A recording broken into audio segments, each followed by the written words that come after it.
I'm fine.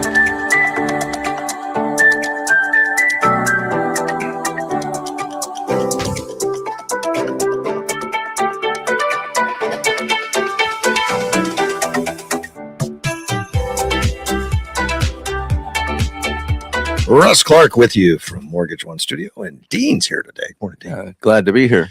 Yeah, you're not, higher. I'm higher. I don't think I'm getting anything from your mic. How about now? I'm still not getting it through the mic. Now? Yes. Okay, just a little low. Oh, okay. Oh, we'll figure it all out. Yeah. Dean's here. We're still going through equipment changes, Yeah, we're playing around. Derek keeps coming in to help, and of course, that just causes all kinds of problems. Actually, he really knows electronics. I think he's played around with it. He knows. Yes, what he's doing. Very productive guy. He is, and I made a mess in here when I cut up this table, and I was doing all the furniture work and sanding and painting, and I left it a mess.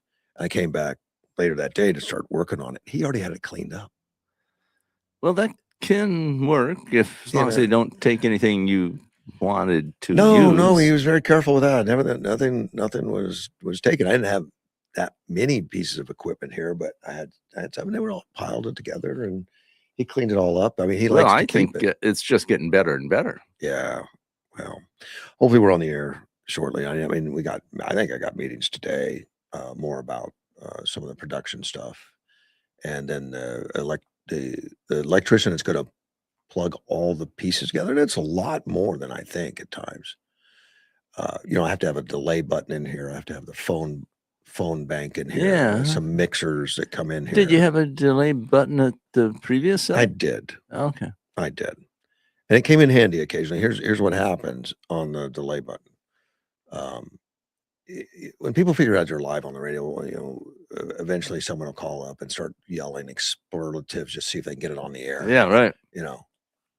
I just say, "Hey, nice try." It's not going to make it to the air. I always pictured this big red button, that your hand was like hovering over. It's red, but it's not hovering. I had like 6 seconds, so it's a long time. Yeah, that's a fair amount of time. I just turned down the, I just reached over, turned the volume down, and now I got the board in here. Now it's just sitting here. It's not right. It's not hooked up yet. But it's still massively big, but it's here and it'll work. But I just turned the volume down. Say, nice try. Turn the volume down, then hit the delay, and it backs up 6 seconds, and I could just explain. Yeah, caller was rude. Yeah. Oh, we just got rid of him. Hint for anybody calling in: don't be rude. Well, and speaking of that, let me get and then there's another backdrop, because legally with the FCC and everything, we're responsible for what goes out on the air. Okay. And there's certain, I think, is there 7 words that we can't say? I think that was Carlin. That did that. Carlin did that famous routine. Yeah, we can actually say the 7 words right now because we're not. We're podcasting. We're not covered by the FCC. Right. But no. No. All content presented on the Russ Clark Show, including statements made by guests, commentators, and callers, reflect the personal opinions of those individuals and is provided for informational and entertainment purposes only. These views do not represent the official position of Mortgage One Studios, its owners, employees, affiliates, or partners. Mortgage One Studios does not endorse, verify, or guarantee the accuracy, completeness, or reliability of any statements made by third parties during programming. Yeah, that also helps with legal issues. Sure. We're at least attempting to do the right thing. Yes. That's always good. So this weekend good for you? Did you hibernate? It was productive. I got a couple articles written, which I was happy to do. I sent off an article, hasn't been published yet. I can't say for certain it will be published. I believe it will be because I have a good working relationship with the editor of that publication. But it's about some 133-year-old revolver I'd been playing with that it didn't quite fit for what Ameland does. So I had talked to this editor and said, I want to do an article on this, and he said, yeah, that'd be okay. So hopefully it'll get published. What percentage of your stuff gets published, you think? Percentage of stuff gets published? Half? Most? 99 Oh, point. okay. So yeah. Almost all of it. So before you start writing, it's going to be something that's I just applicable to. But when I talk to people like over the weekend, well, actually it was yesterday. I got in contact with a source that I'd been trying to for about 2 years to track down an incident where a fellow in Connecticut had to shoot a big black bear in self-defense. Big bear, 450-pound bear. That's a big bear. Oh. And he used a 9mm and killed the bear with one shot. Bam. And so I was able to get in touch with him after 2 years of combination investigative work and attempts, and then I sent him an email. I found that works pretty well sometimes, and said, well, check me out online. And after he went online and saw what kind of stuff I did, then he sent me an email. Yeah, let's go ahead and do an interview.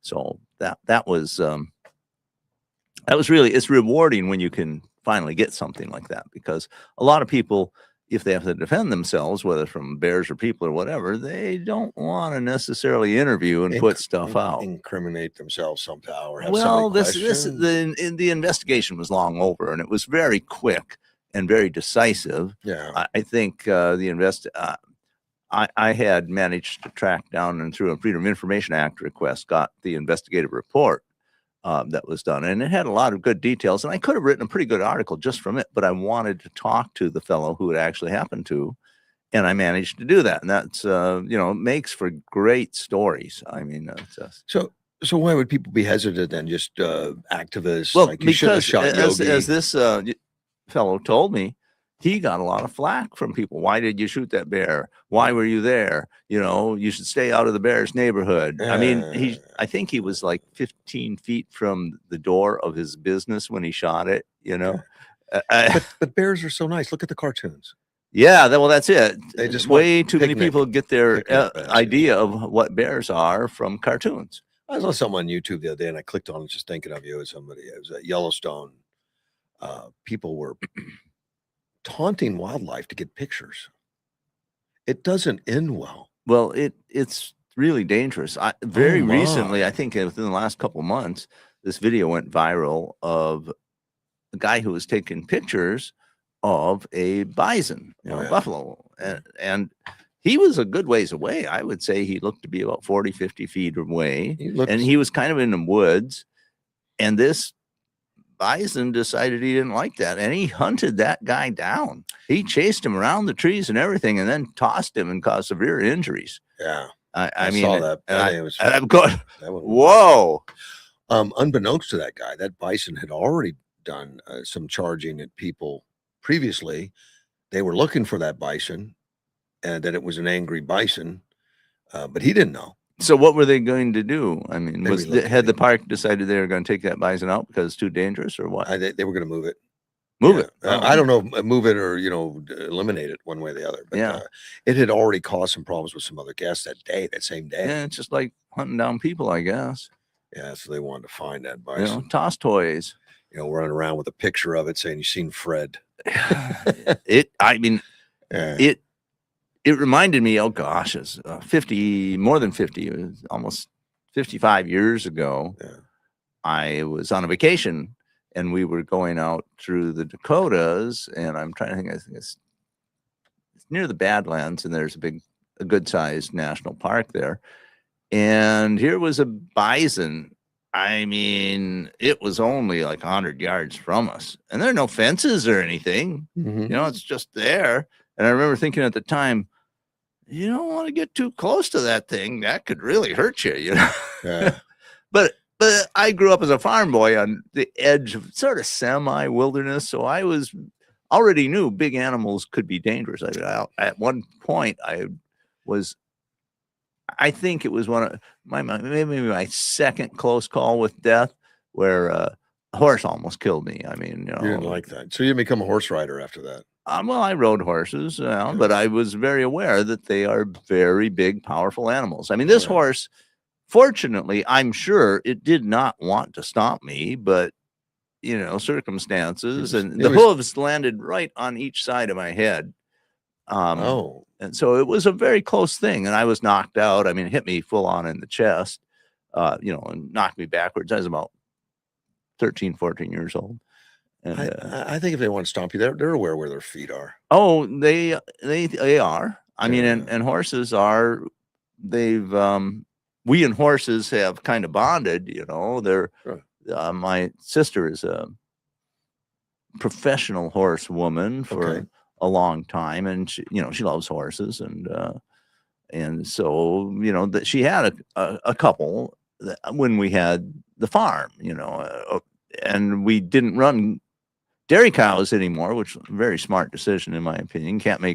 Hard to make a living on a dairy farm in northern Wisconsin. Mhm. And so there was room to have horses, so she had horses. So I don't think you want to go through a long story about all the things that happened, but They become pets like a dog or oh, anything else, absolutely. just friendly. And, They certainly and they have their own personalities, and, yeah. but they're big animals. They're probably a little smaller than a bison, not a huge amount. Friendlier. Well, yeah. I mean, there are some people that train bisons that they could buffalo. They would ride them, but they're not really domesticated. But they're people. I have acquaintance, I guess I would say, of mine up in Canada who owns a bison ranch up there. Okay. And they raise the bison for they sell the live animals for breeding and also sell meat. Are bison still full-blooded as they were in the wild? I heard that's a real point of controversy. Yeah, they've been kind of crossbred or something. One of the things is that they'll crossbreed with ordinary cattle. Right. And so you can get cattle genetics into the bison, and that tends to make them more docile. Right. That's one thing, and that's positive. And then there were significant variations in bison across North America. The Great Plains bison, and then there's woods bison. There was the mountain bison, and they had variations in their genetics and different sizes a little bit. And I take it they're all not all with us anymore. Well, they pretty much hunted them out. Yes, but there were surviving woods bison up in Canada. And the questions now is how much of the original is still there. And I don't know if it really matters that much, but those distinctions have been kind of minimized, been altered, changed. I mean, the numbers of the bison went from many millions to just a few thousand at their lowest numbers. Why the West went crazy just shooting them for pelts and leaving them to rot. There's a significant history of when the buffalo hunting became a big thing for a while, and it was about the 1870s. I think around the middle 1870s till about the end of the 18. It was just I think maybe less than a decade altogether. Just wiped it out. And what happened was that during industrialization of the United States, and they needed belts to drive machinery. And these belts were made of leather. And it turned out the best leather to make these belts was buffalo hide. Is that why? And at least that's when I read the history of it quite a few years ago. My memory can be and is often faulty, but so they needed leather, and these buffalo hide pelts originally were like $2 or $3 a piece, which was a lot of money back then. Remember, that would be over 1/10 of an ounce of gold. Okay.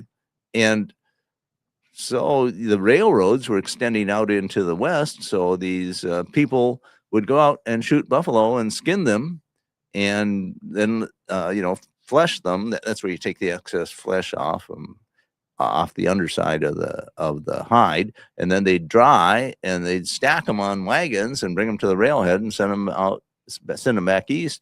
And I think the price eventually dropped down to about $1 each. And they were still shooting them for that. Oh yes, absolutely. And then they'd leave there was just so much meat they couldn't possibly eat it or process it or anything because. And they'd shoot. Some of these people would shoot. I think the biggest I ever heard was in the neighborhood of 100 buffalo in one day. I don't know how you can skin that many in one day. Well, they had teams of people. They'd have a shooter, and the shooter would go out. They'd find a buffalo. They had whole procedures they worked out, and these big black powder rifles like the 50 caliber sharps that they could kill buffalo 300-400 yards away. I mean, without too much trouble. Once they figured the distance, and of course they became pretty good at estimating the distance. And then there was the Indians, of course, several tribes, and the buffalo is what they lived off of. Right. They didn't like these people going out and just killing buffalo and letting the carcasses lay. No. And so there was a famous battle that occurred at a place, I think it's called Adobe Walls. And what was a fellow's name? Billy something was a famous hunter and shooter there, and he had his sharps, and the Indian tribes had attacked them, but they'd fought them off, and there was like a line of warriors, I think a little less than a mile, about I think 1,500 yards away, and the Billy Dixon, that was his name. And he had his buffalo gun, and he was a very proficient shooter, and he shot a lot. And he shot and wounded I don't know if he's a war chief or a shaman or whatever, but he had claimed that if you wear my talisman, the bullets can't harm you. They can't hit you. And Billy Dixon hit him. I don't think he killed him, wounded him from 1,500 yards away, and they left. And that was the end of the battle. Cleaned the wound. And so very famous. In fact, when I was in Australia, there was a fellow had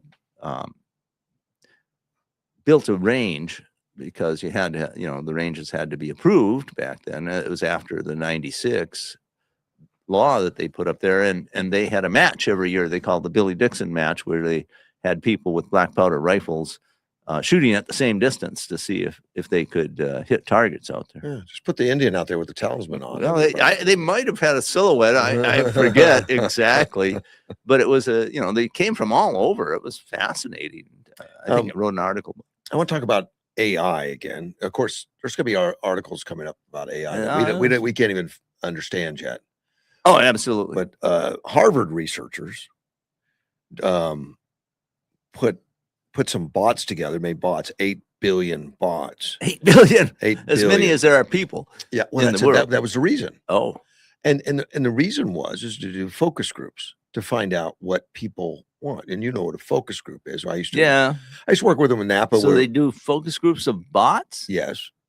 Okay. Yeah, find out what the bots want? What a focus group is, you put a bunch of people in one room and then asking them questions about products, advertising, all kinds of stuff. What do you like? Would you still do this if this happened? Would you be interested in a product that did this? And demonstrate it and get some background and understanding if they're going in the right direction. Well, they're saying now they want to simulate all that instead of, it's just messy to go get a bunch of people and pay them. And we used to pay them to come in, and people would get money to come in and test products and do stuff and be part of the focus groups. Well, and this is to replicate how humans react to products, apps, and websites. So you can simulate it. So yeah, Harvard did. It's the Okay. ability to simulate the world as a persona agent. And it was based on a core of just under 600,000 human grounded personas. So I guess So somehow duplicated a bunch of them? they duplicated 600, and then they put 400,000 synthetic records, and I guess duplicated. Well, we know billion. the records are out there, our consumer people react and habits stuff. and where you travel and everything, the preferences are all available in different databases. The group is called Matrix. So 8.3 billion is what they ended up with, and they run simulations and with these personalities to garner reactions to price changes. What they worked on, for example, first they said whether people would still buy a 12-pack of Coca-Cola if you increased it $2 a 12-pack. Simulation determined 61% of the population still would, and that's the direction they were going to see what people will or won't do. How long a person would use a slow website before abandoning it, and then evaluating a mental health chatbot for shopping on Amazon for an espresso machine under $200 to see which product the AI bots choose and then why they choose them. I mean, just regular basic focus group stuff. Okay, so But they came into problems. I would think so because they're not people; they're just a You think they're not? simulation. But I mean, their idea is to be. I mean, their goal is to become this. Yeah, More sure they people want to be able to predict to what the get people are a going to do. reliable, replicable Yeah. results that are very close to reality. But that's a very difficult thing to do. Here's the one problem they came up with: the agents. Only one? The agents in the it's a big one. The agents in the massive simulation cannot be wholly trusted. Okay, That's a big problem when you can't be trusted. Of course, they controlled study the 400 trials of measuring bots, adherence to 10 behavioral attributes. They figured the results are pretty good, but not perfect. They successfully correctly express or assign tasks 91.5% of the time, which is not a good number. Well, I don't know. 90%. I mean, it all depends on what you're trying to do. So they conducted 16,000 evaluation trials across 8 different types of tasks. They used large language models. Claude, oh, well, there's a big problem right there. Claude Opus 4.8, ChatGPT 5.5, Claude Huke 4.5. Human evaluations of the persona quality, however, were actually lower, listed on an average of 4.135 out of 5, which equates to about 83%. So actually, they were outperforming the humans. I would want to know the definitions of that performance. What it means. I don't know. It didn't make sense to me. But what they found that they weren't the behaviors and the reason they were not happy with the results, right, is they weren't completely simulating humans, because humans are antisocial, criminal, sinful, and evil behaviors are not really programmed into the chatbots. Oh, well, they just need to program them in. Well, do we? I'm thinking that this was a lot of effort, and they found out useful stuff. I mean, negative results are useful. Yeah. But so in a way, I'm kind of pleased because it shows that we can't just, we've got these 8 billion bots. Let's just decide who they want for president. Ask them. But I don't like that they said, well, they're not complete human because they're not evil yet. No, I could have told you people are, have a tendency to do bad things. We need to make them evil. Someone that's not evil is Gilbert, but he's on the phone. Good morning, Gilbert. Hey, good morning. Good morning, Dane. Good morning, Russ. Good morning. Hey, I was watching some stuff on AI this morning on Fox. All right. And AI is really involved with teenage mental health. Are you aware of that? No. In what aspect? You mean counseling? Teen health, AI. Yeah, it's you got Chatterbox, ChatGPT, and Copilot to seek emotional support for teenagers. Wow. Studies show 1 in 8 adolescents use AI for help guidance. Yeah, I couldn't believe that. That's not hard for me to believe. The question is, is it helpful? I think it probably is. Well, wait a minute, Dean. Before you say that, listen to what Russ just said about the evil. Yeah, the evil. Yes, and who's guiding these? Who's the one guiding the answers to these kids? Right. The who's doing the programming? If a kid comes up, if a kid says, I'm really upset and I feel like I want to commit suicide. Well, that's an alternative. Yeah, but what I'm getting at is AI. Yeah. Are we really going to listen and depend on AI to help our kids? Let me ask you: are these products being advertised as alternatives to? This new program is on Fox News. That's all I saw. A lot of it, but then I looked up AI and kids. I don't think I'd approve that for my kids at all, grandkids or whatever. Well, a lot of people, when they have problems, they just need a sympathetic ear, and if they think AI is listening, I mean, it's just a machine. It's not real. Well, it is real, but it can give relatively programmed answers back. Like yes, oh, I understand the way you're talking. Well, you need to be serious, but I mean, Tell me more. all that kind of stuff. And it can give people a sense that somebody or something is actually listening to them. And in that way, it can provide some sort of comfort to people. Yeah, possibly. Maybe it would do better than that psychologist that gave psychology to that lady that killed her kids. Ooh. Yeah. Well, that's a different story there. Like we talked about, the 14 different drugs in 4 months. And she was using all of them at the same time. She was doctor shopping. She went to a lot of different. It was a whole bad deal. Yeah, very bad. Yeah. So I want to segue into something. Have you heard about Penn State? What about it? You got to pick it up on your computer. Well, they had a mega bust at Penn State. Cocaine, dealing cocaine. It was from one of the frat organizations. Kids and fathers were involved with this. Former frat brothers and current frat brothers selling cocaine, distributing cocaine.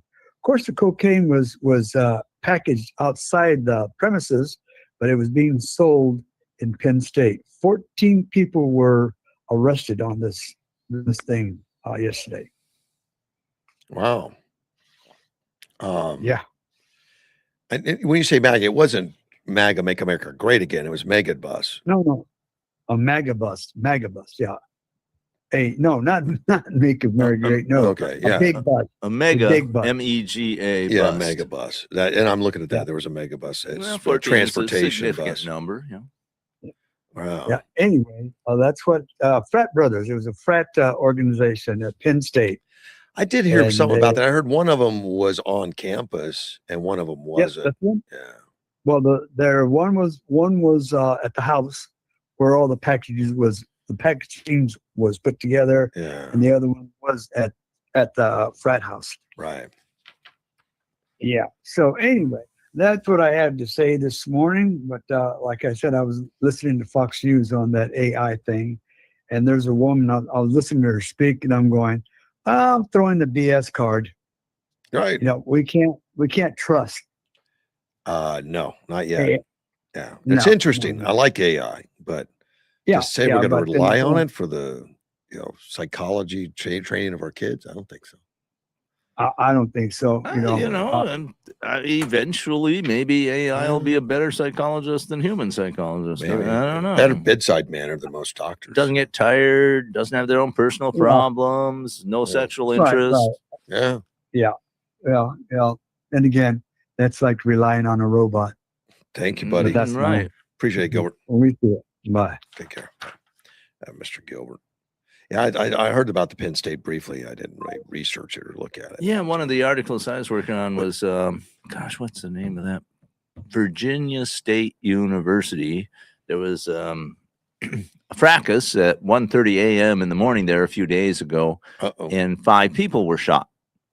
And people were saying, well, it's a active shooter situation. Well, some reporting has been done and investigation has been done, and only one of the persons that was shot was a student.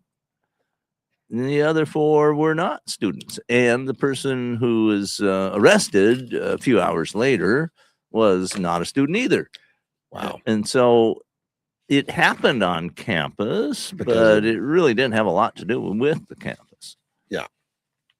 I think that's all too common too, that there's people on campus, guests, friends. And this was 1:30 in the morning. Now I realize they come in for the parties. A lot of stuff happens at 1:30 in the morning. Yeah, not good stuff.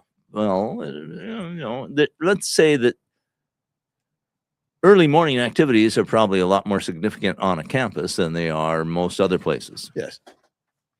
Yeah, there's no chaperones and adults around at that time usually. Yeah, it used to be pretty. I mean, I think when I was going to university back in 1970 or so, they were experimenting with co-ed dorms for the first time.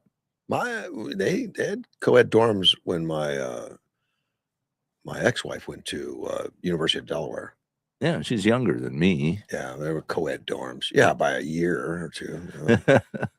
Well, like I said, they were experimenting with them, and Yeah. and this was all. I mean, it wasn't. I was thinking it was a couple of years later that we got the constitutional amendment to say that 18-year-olds would have the vote.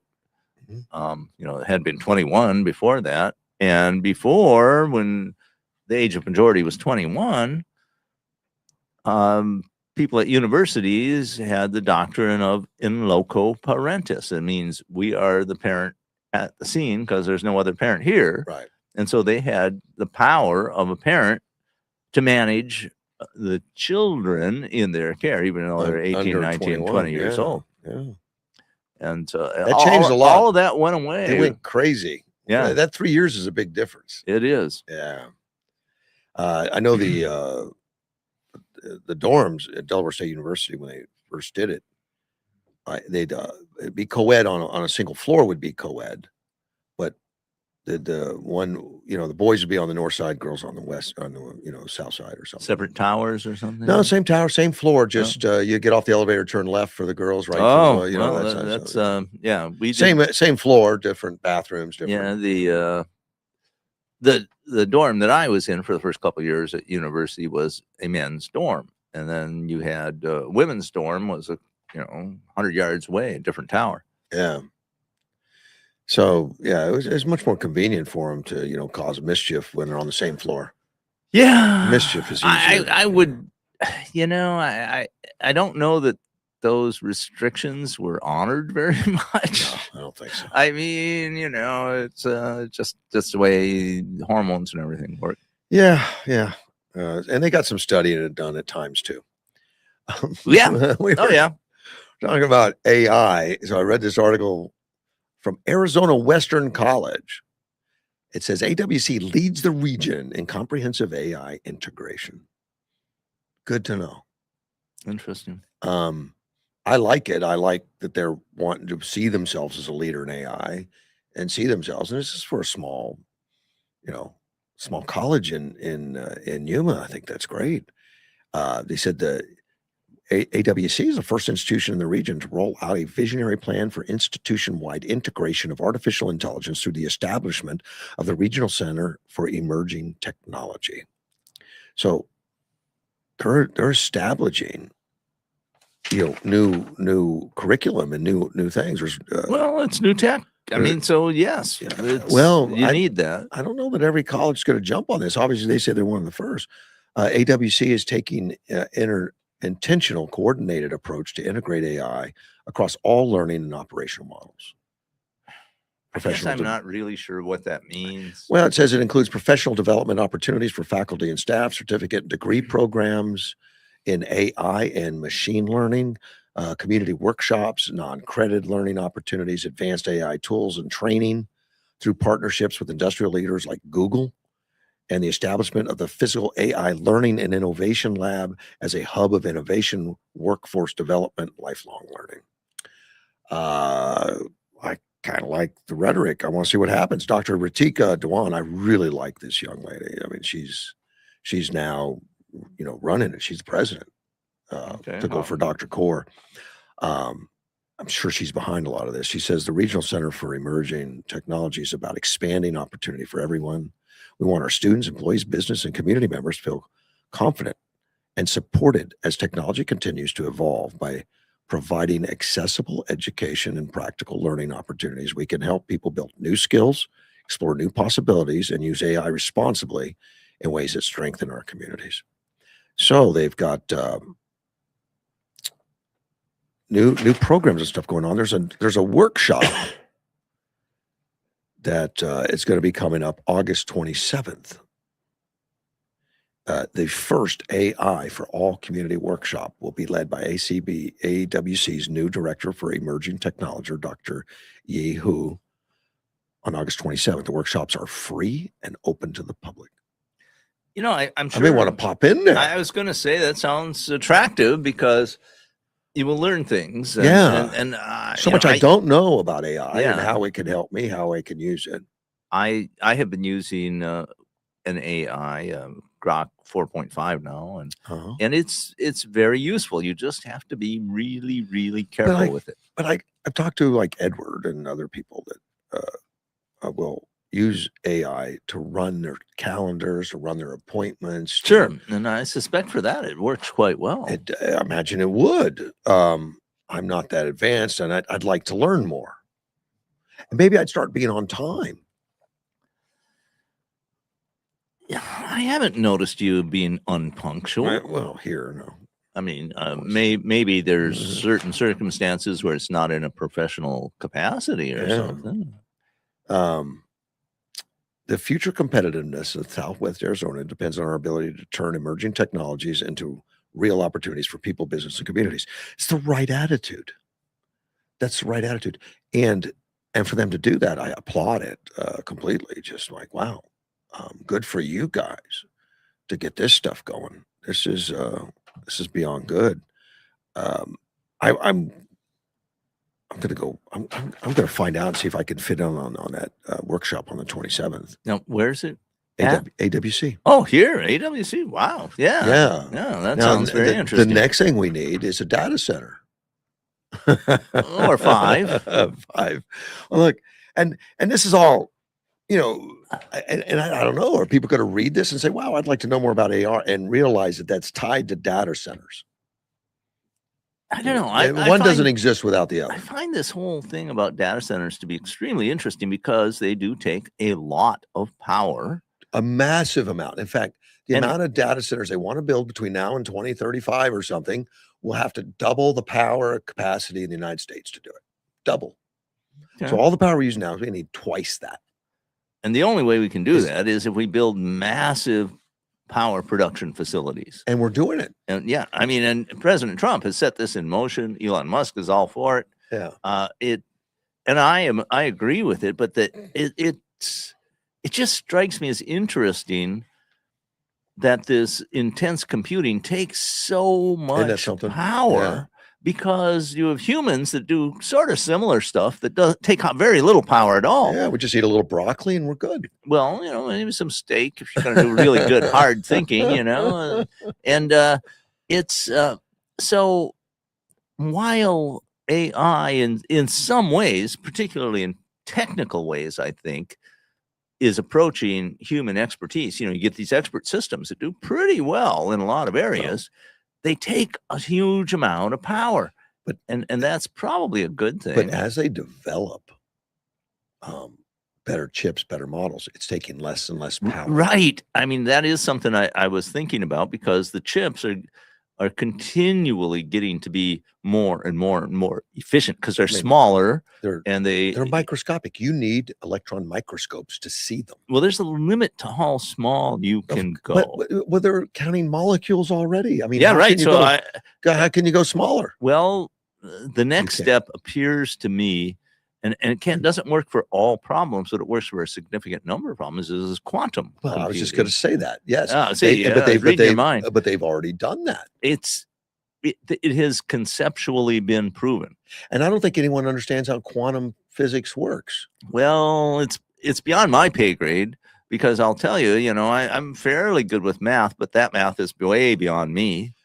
I don't think they even understand it completely. Well, they just know how it does. And they're using AI to try to figure out how to do it. Well, I watched a video on the new thing in the chips, on the quantum type chips, which lost me. I'd have to watch it more just to understand it. Right. But it's going to create much less heat. It's going to take a lot less power. Right. And it's going to do infinitely more. Well, a huge amount more. Yeah, that's what I'm reading. I'm reading they make statements like, well, it would take our conventional computers 2 million years to solve this problem, and quantum computing did it in 3 seconds. Yeah. But that's not for everything. It's not a complete replacement because it only works on some sorts of problems. I don't have that big a question.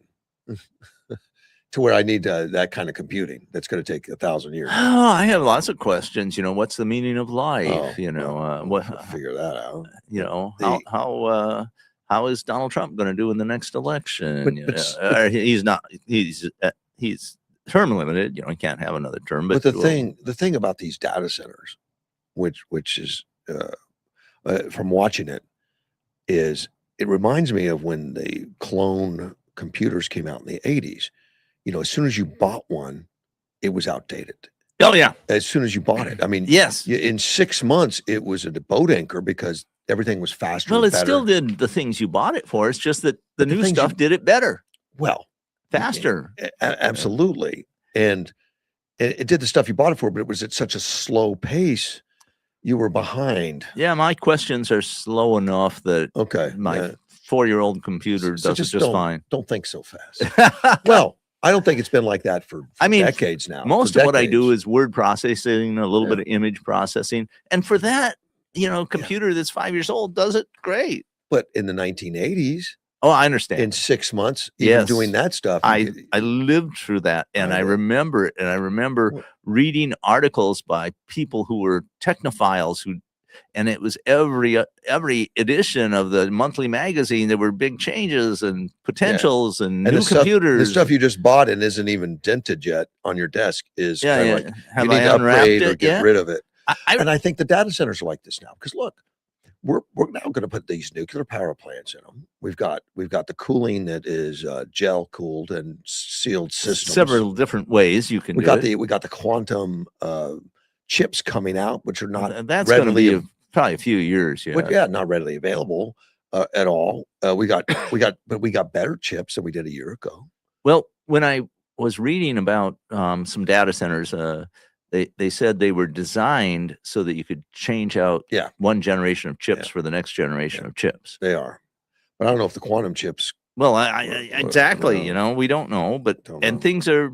We're in this constantly accelerating technological change, and it's, you know, when you have constant acceleration, you reach extremely high speeds. But to think that you're going to spend $1 billion on a data center, and in 6 months potentially that same billion would buy you twice the speed. Well, or and 3 times. and the Elon speed, Musk is saying we're going to put them up in space where we don't have to worry about power constraints. They haven't figured out completely yet, Well, but I believe it'll happen. They are. He's talking for long term, which for him is like 5 years, and you know, saying we will have an operating base on the moon, and eventually we're going to be making them in space and launching them from the moon, and really? not and just do away with a lot of the constraints we have here on Earth. Yeah, there's some advantages in weightlessness for this. Well, and for 24/7 sunlight that you don't have to worry about use for power. So you use solar cells for power, and that's it. The problem they have is the cooling. 'Cause Cooling in is a something, vacuum like that, right? Where there's no air.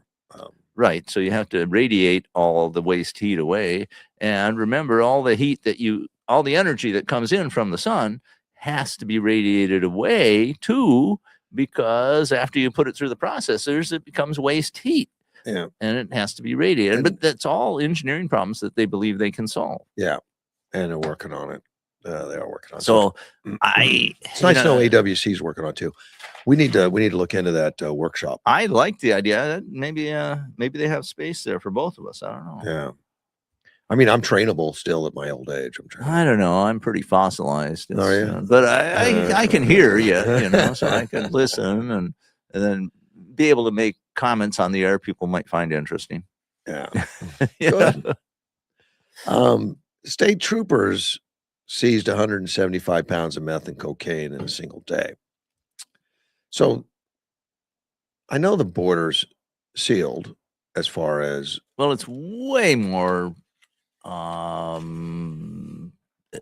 controlled than it was under the Biden. Well, they're claiming zero now, net zero immigration. Immigration, right? But you know, still have drugs come through. I think it's coming from somewhere. They didn't identify, you know, in the asset in this article, identify where the origin of the methamphetamine and stuff is. Right. And I thought it was odd when I first read the article. You know, the state trooper in pulled over a Chevy Malibu on the morning of August 13th, found 150 pounds of methamphetamine wrapped in cellophane stashed throughout the car.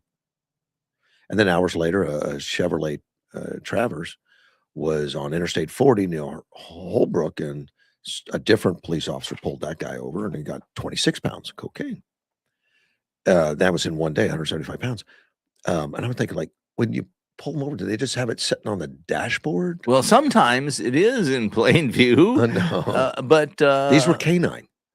okay. It said later in the Well, article. there's supposed to be something, some probable cause, some reasonable suspicion for you to pull them over. And then that could be speeding. That could be no tail light. that's correct. And most people will perform some sort of infraction that you can pull them over. Well, I recall that's cheating, are they? It should be something substantial, but well, I understand. got pulled over in the middle of Texas one time. Because of broken tail light. And they No, broke it. for not signaling a lane change on the freeway. Well, they wanted to talk to you.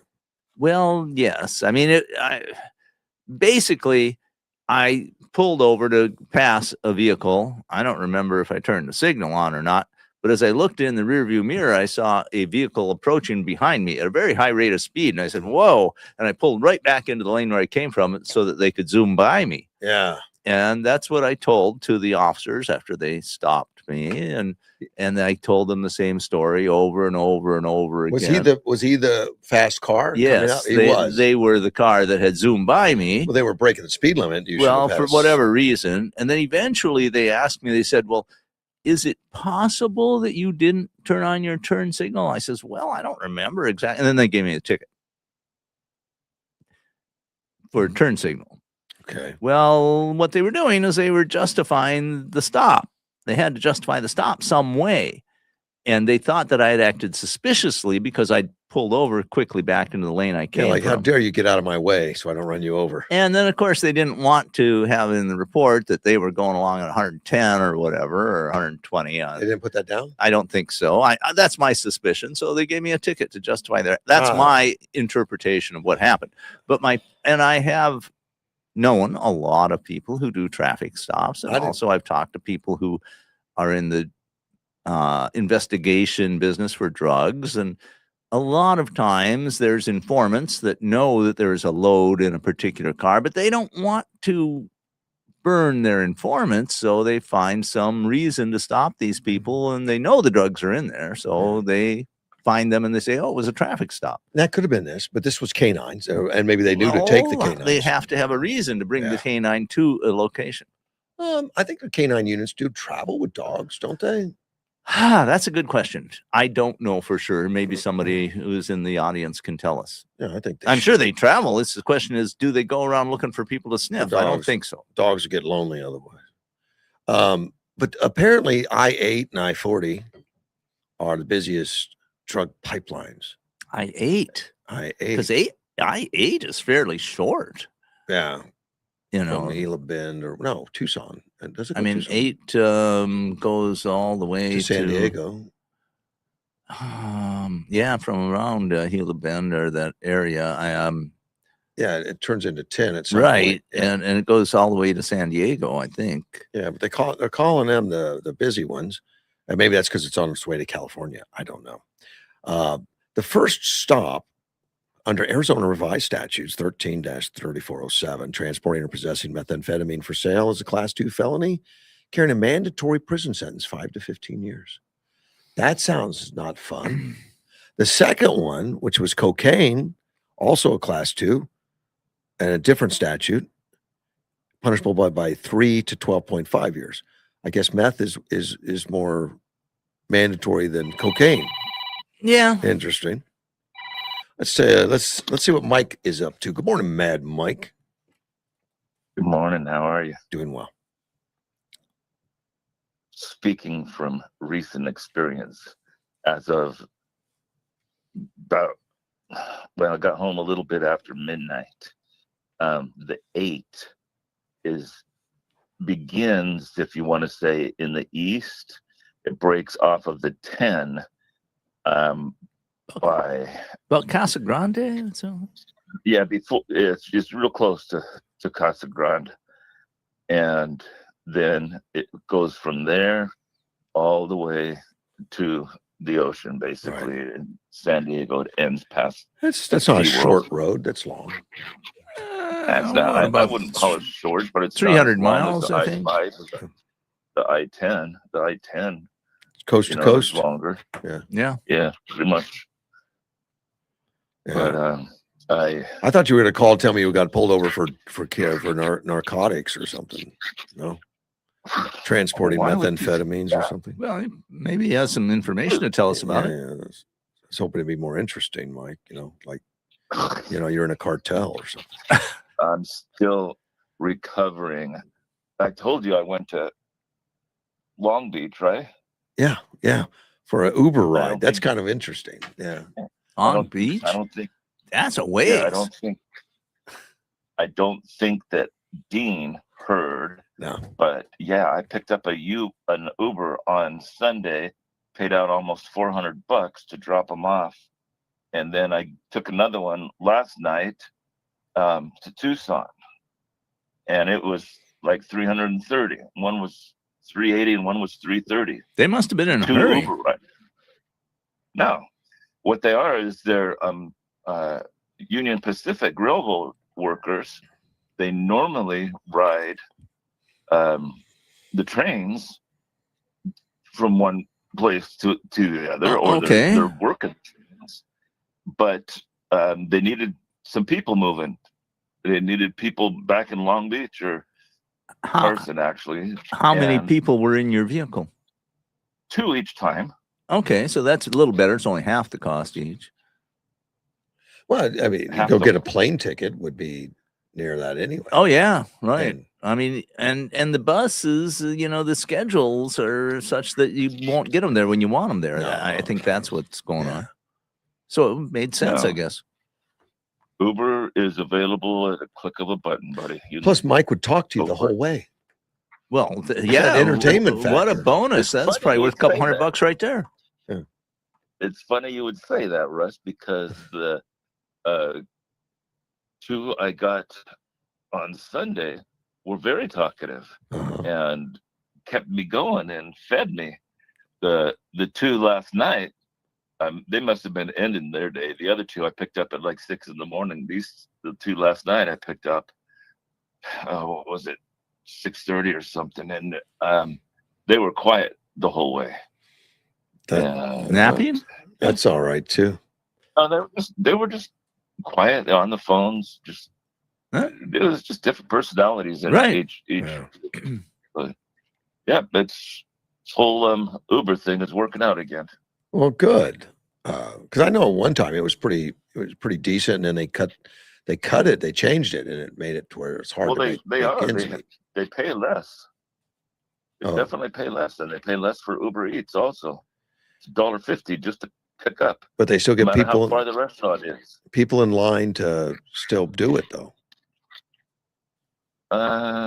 It's pretty easy to get on Uber. It's definitely easy to get on DoorDash. Yeah.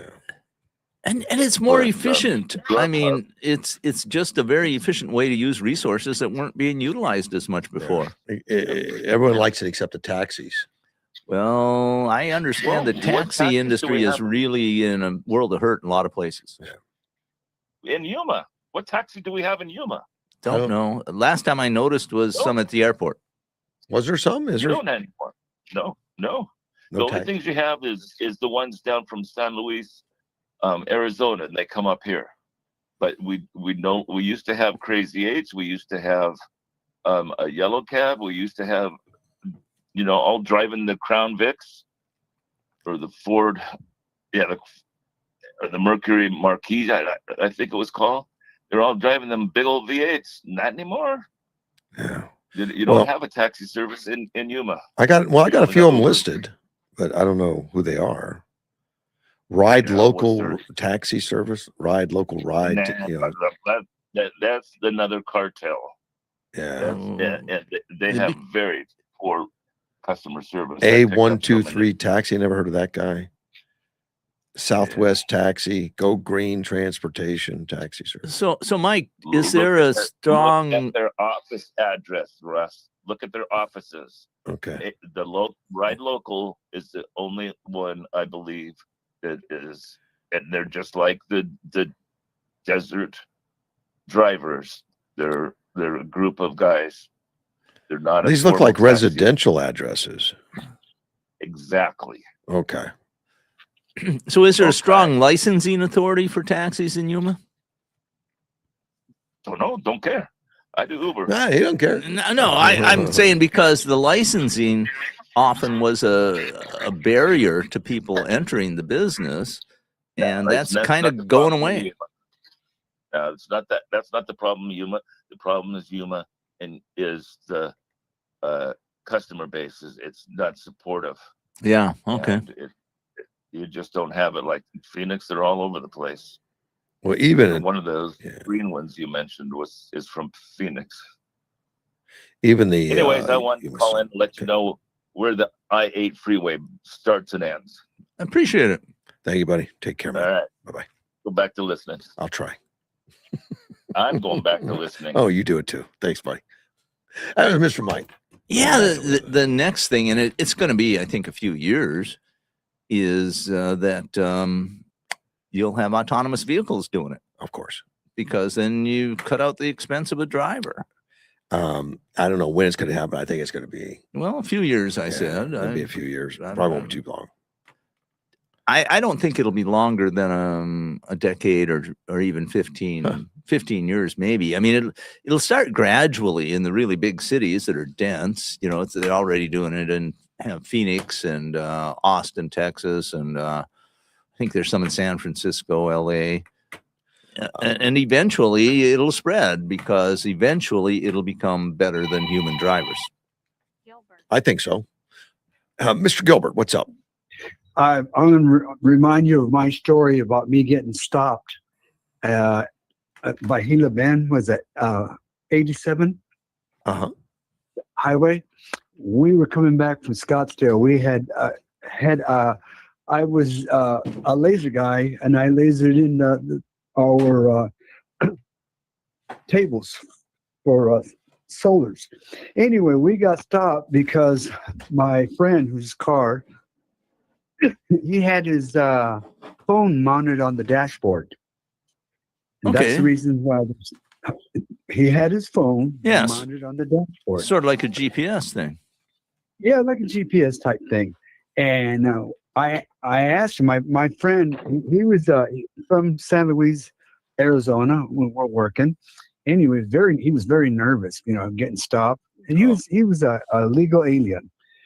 And he was, very nervous. Me, I was nervous. And he had a hoop-to-do car, what I call a lowrider type car, Oh, okay. Camaro. Yeah. A Camaro. And it was painted just like a lowrider type thing. And they stopped us because they said his phone could impair his vision. Oh, man. That's a pretty rinky-dink reason to are you ready stop. for- But you- it's on the You're books. gonna like this. You're gonna like this, Dean. And so I'm talking to him. I go, "What are you talking about?" And he says to me, "If you knew anything about motorcycles, you'd understand the dangers of you having that impairing your vision to see a motorcycle." And he says to you, if you know anything about motorcycles, well, that's pretty funny in itself. Yeah. And I looked at him. I go, "What?"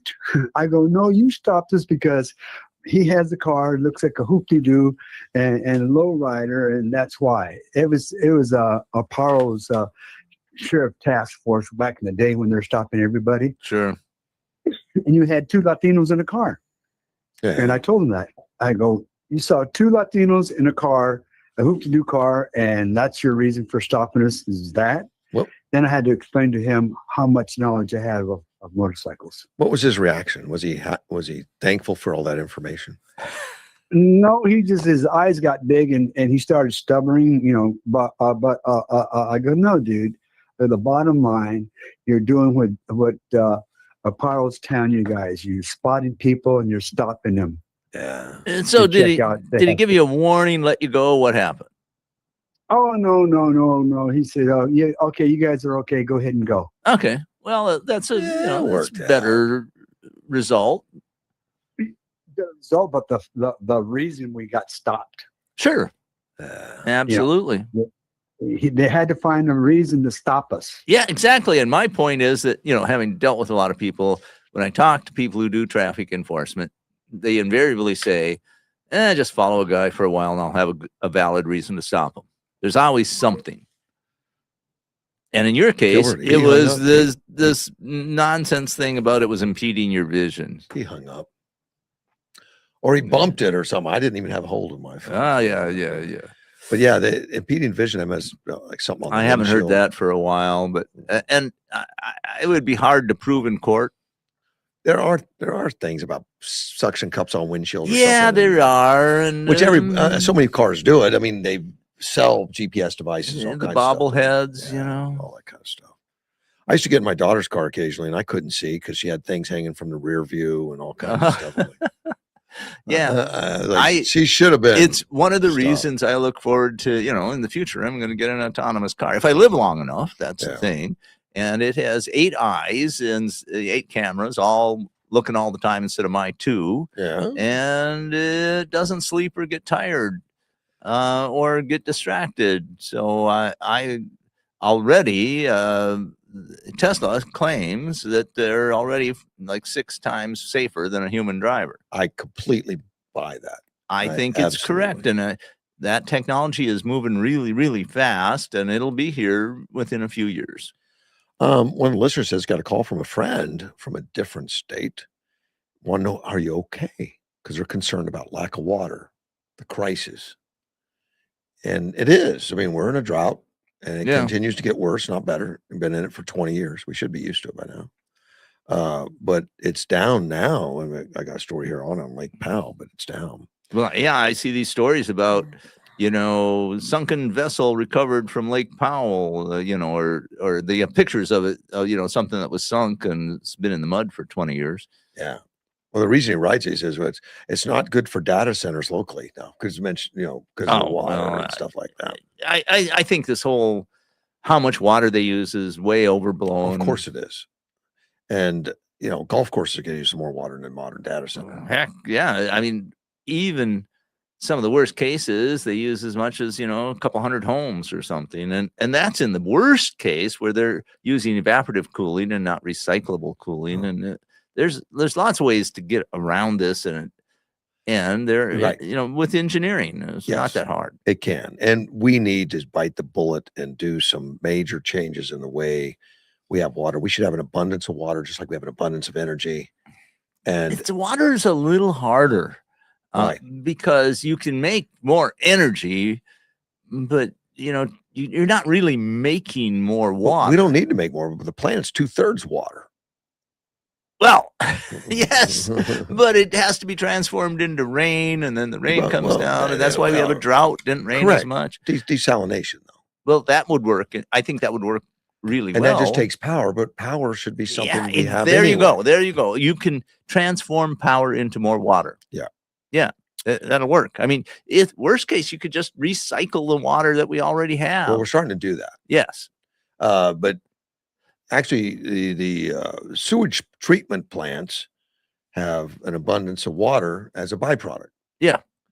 But legally, because of the yuck factor. Well, don't use it for drinking. Use it for cooling in these new plants. Well, there are laws against it. Well, they do use it for cooling at Palo Verde. Right. That's reclaimed water. And we could do it here. And it's changed. We are doing it here. It takes a change in the law, is what you're saying. And that's relatively easy. Well, they already changed it in Arizona. In fact, there's a new park going out. Was it like 4E, 5E, something like that, in the towards the foothills, or down the street from my daughter's house, that is has a big pond, all reclaimed water. Mm-hmm. They couldn't do that in the past. Okay, so we made a change in the legal status. And it's now doable. So now it's a pond that you can go fish and swim in, and it comes from a sewage treatment plant. I remember a story about somebody trying to use some very valuable real estate in the middle of Phoenix somewhere. And they wanted to put just a gas station there, as I recall. And they couldn't do it because they said they had to meet EPA requirements. And they said, well, the water that we are using or putting back in or whatever is purer than the water we're taking out of the ground. So no, still doesn't meet our requirements. That's just silly. There's been a lot of articles written on the bureaucracy on how it's exactly raising house prices, stopping us from building, stopping us from, and and not necessarily because we're safer or cleaner or No, greener, because because it's just that's what them's the the book rules. says. Yeah, Yeah. them's the rules. yeah. Exactly, man. And at one time they may have made sense, even. Yeah, well, they might have at one time, but a lot of these Yeah. rules don't make sense, and they never made any sense. And nobody wants to. I mean, Trump is one that will go after him. He is, and Yeah. you know, he's been cutting a lot of bureaucracy, and that's a good thing. Remember we were talking about quantum physics? I said no one understands it. This listener sent me a quote from Richard Feynman, Yeah, the physicist. He says, "I think I can safely say that nobody understands quantum mechanics."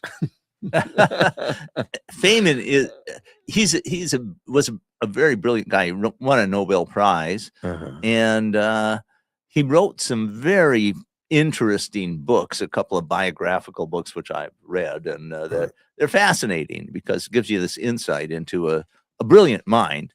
And you know, a lot of his life was not all that much different than an ordinary person would. You know, he was just a person who was very smart in physics, and he taught himself how to paint. He became a pretty good painter. He taught himself how to play a musical instrument and all kinds of different things. And he was a fascinating guy. So I recommend his books.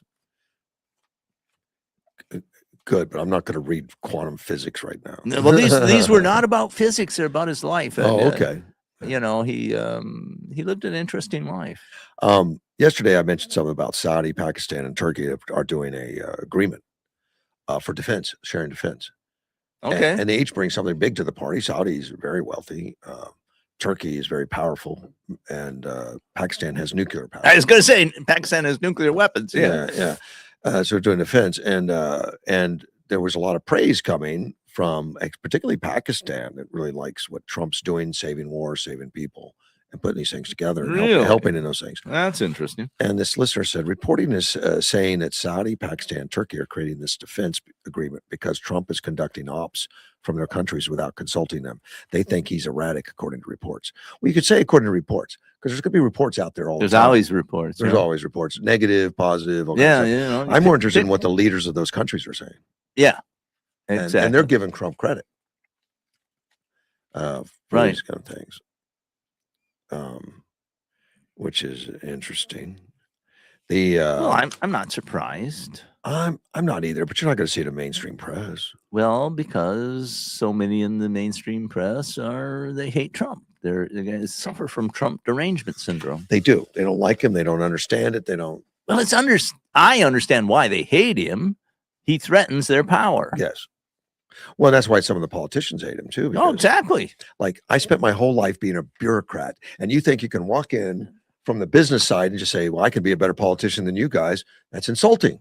Well, or I'm going to take away your power as a bureaucrat. For that too. You're not elected. And- you shouldn't have any power under the Constitution. We're doing away with your department. I'm going to expose the fact that your abilities are overblown. Well, and that you exert all kinds of power and affect millions of people's lives very directly when nobody ever elected you, and we can't diselect you. even the elected officials. I mean, look. Oh yeah, they a lot of them have no vision, no ideas what to do. They just have good rhetoric and they convince people to vote. they have for them. amazing talent to get elected. Yeah, I mean that's their main talent. AOC's best talent is social media. Yeah, and it has made her a It's fortune. not legislation or understanding economics. Yeah, I agree, but she has a telepresence. Yep. You know, she is photogenic. She appeals to a demographic that supports her. And she comes up with most ridiculous stuff. Yeah, sometimes she does. Like that was woke one. She's explaining all her bad ideas or bad alignment with woke technology or woke programming, saying, well, that was just crazy woke one. Yeah, that was just We're on first the woke- days. we're on woke two. We're beyond that. Now we're just straight socialists, you know. Well, you know, there's some talk of her running for president Of course. in 28. Of course, they look at one item, a straw man, just popularity, just standing there. We'll tell you what to do. You just be pretty, shake hands, do social media, and Yeah. say the things that inspire people. Don't say anything we don't tell you to, because you might say something stupid. Yeah. It just should be just an empty suit, man. Well, yeah. I But- mean, I think personally, I don't think she's stupid. I think she's probably reasonably bright. Yeah, she knows how to make a martini or a, Well, I think, that she's a little more than that. It, Oh, it, more? it takes that to be in the position, stay there. I've heard, and maybe I just watched the wrong highlights. I've heard some really stupid stuff coming sure, out. but anybody can say stupid stuff. It's even very smart people say stupid stuff. You can have brilliant engineers who talk about politics they know nothing about and say stupid stuff. But that's her job, is to be politics. She just doesn't study. Yeah, she's Same pretty- with Harris. They have plenty of time to study because they know in like, well, in 1 month I'm going to go to this program or whatever, and they get there and know nothing. Yes, I have to admit that is that happens, and it shows a lack of preparation, lack of concern. Concern. That's the big thing. They don't care. I mean, Or sometimes people have a much overblown opinion of their own abilities. yeah, maybe. I think the one that does have abilities, Trump. Trump actually understands when he gets someplace the landscape he's working with. I think he does. I think he is. He's extemporaneous. He will talk without studying something, and he will make all kinds of statements, and he's hyperbolic in those statements. Oh, he'll make statements just to get attention. Sure, and some of the statements I think are designed to overshoot the mark because Well, he said he's the United States is going to take over the home state and run it. Yeah, but I mean, that's probably mostly for the consumption of antagonists who go, oh, gee, can we dial it back to just we make it neutral? Well, of course, you get the left out there just vibrating and Well, melting I do. and saying, see, I told you he was a king and all that. It was. Do you understand Trump yet? No, I mean, he's been out there long enough. You should at least understand him. Read his books. You'll get a much better understanding of him. Yeah. He's not really going to take it over. Never had any intention. Of course, the White House had to go out and explain that to them. Yeah. Yeah. I mean, but he is probably one of the best negotiators. He's proven to be. We'll see how he gets through the Iran. That'll be the biggest test he's ever been, I think. Appears to be, yeah. But in previous negotiations, let's say as a businessman, he didn't have the power of the U.S. military behind him. Now he's commander in chief. That's a big power. I think they're winning the Iran war. I can tell he's winning because the closer he gets to completing this task, the more stupid the Iranians are about. It doesn't hurt at all. I got more weapons than you know, and I'm going to attack you, and I'm going to take over to your country. They just get like what? Like the Dark Knight on the Monty Python. Just I don't have any arms and only one leg. I'll bite you. I'm winning. Yeah. Yeah. So they scream they're winning harder and harder the more they lose. The more, I mean, it's amazing. I would not have guessed that would be the case.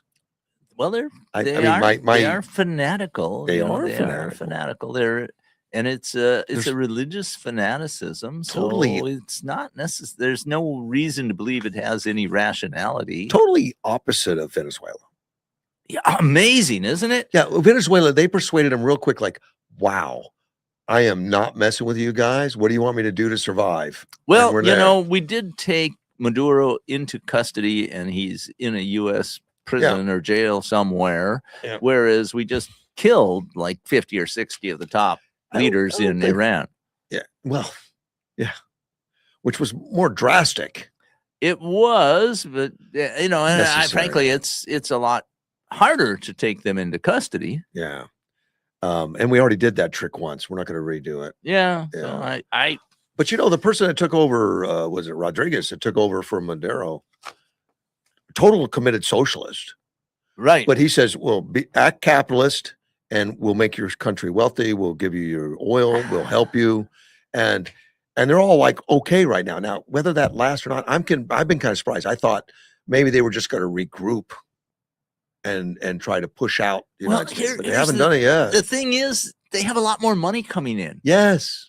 And everybody's getting wealthier, and the country it isn't as poor as it was. And the prospects look so much brighter. Exactly.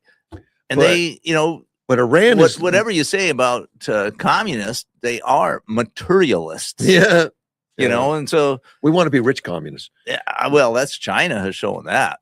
I mean, this is always struck me as funny when, some communist theoretician in China said, well, I don't see any reason why a communist can't course. be wealthy. Well, even the communists like Cuba and stuff like that, they embraced wealth at the expense of all their people. But there was only a handful of them. Castro's kids are billionaires and stuff like that. Oh yeah, Castro was, but everyone else was people starving on the planet.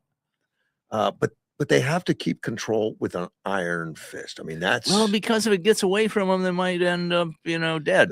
You can't verbalize that. I don't like communism anymore. And Trump offered them that possibility of, we'll let you kind of stay in charge, but you have to make these reforms where everybody benefits.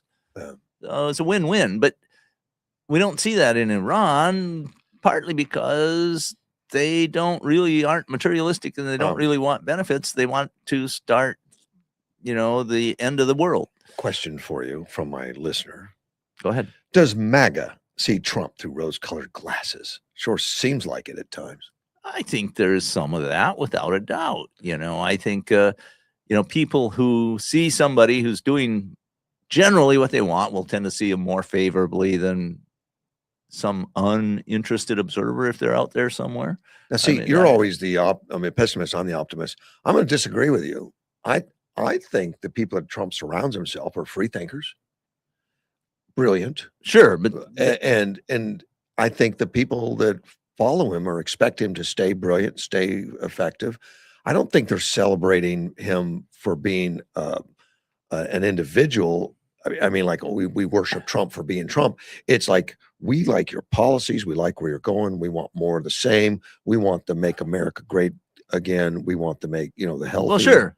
I mean, So, I don't think those are contradictory viewpoints. Okay. I think that, but it's not about worshiping Trump. It's not about rose-colored glasses. Oh, and if he wants to shoot children or something, we'd agree with it. No. Well, I think you're going to have a certain cult of personality for someone who is highly effective in doing what you want. It's going to happen. You're one of the more skeptical guys I know. I mean, you question everything, and you question Trump too. Sure. I mean, you don't automatically sign on. Well, if Trump did it, it's got to be right. No, but Trump has proven himself to be so effective. You're going to give him the benefit of the doubt. I was thinking of this. I think it's a great rereading Dale Carnegie's How to Win Friends and Influence People. That book. And it's a brilliant book. I recommend it to everybody. The world be a better easy place. Read, very easy read. Very easy read.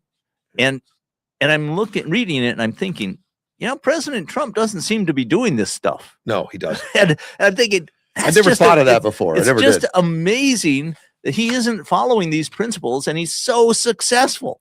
And I'm thinking, well, maybe I'm missing something here, because when I read about President Trump acting with individuals, he does follow those 100%. Principles. I was just going to say that. I think he does follow it, unless you cross him and he kicks you in the teeth. There is emotionally, that. not and physically. He's at this level where you cannot please everybody and get done what has to be done. He doesn't try. And so he doesn't worry about it. And people love him for it. That's what I want from my leaders. Exactly. I want to vote for somebody that I know who they are and what they are. Not, well, will they call everybody and ask them, what should I do? What should I vote for? But that's I don't want that guy. But that's not how to influence and influence people. I mean, it's how to influence and influence people is how to interact with people in such a way to gain their cooperation. Right. And Trump does it a little differently because he uses carrot and stick. And if he beats you on you with a verbal stick for a while and then you change, he will give you carrots. But that only works on the interaction level. But for him to get a following, he has to support programs that everyone, the majority, is going to do.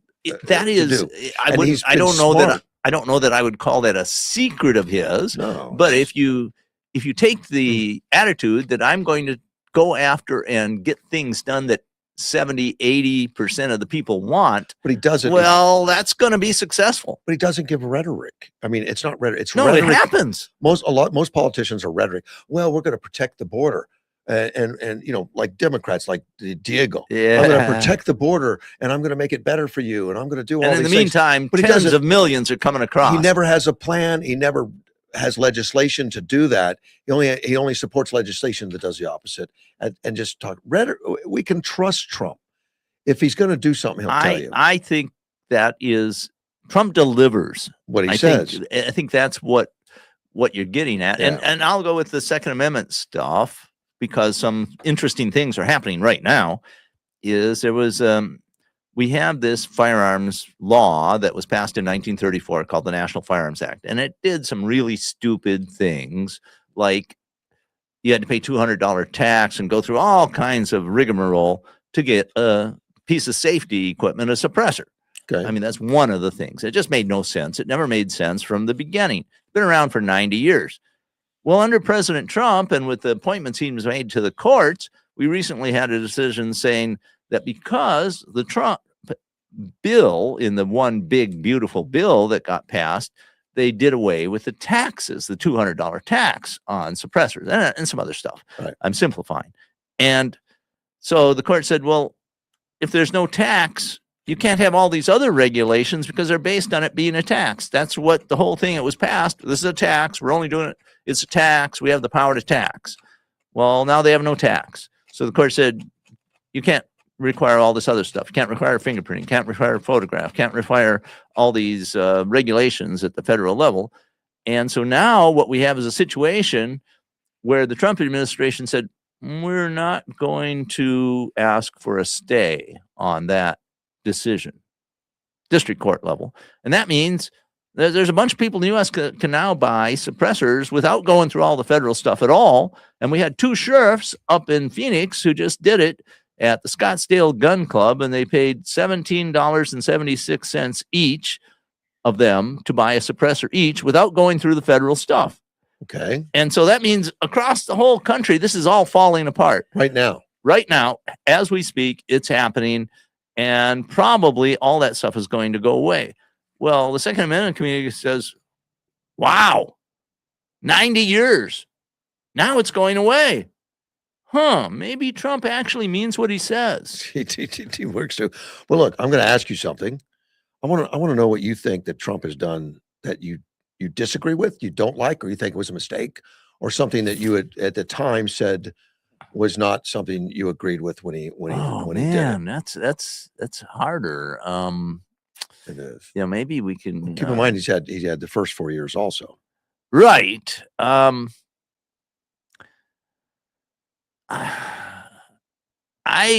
think I've been skeptical about how things have gone in Iran.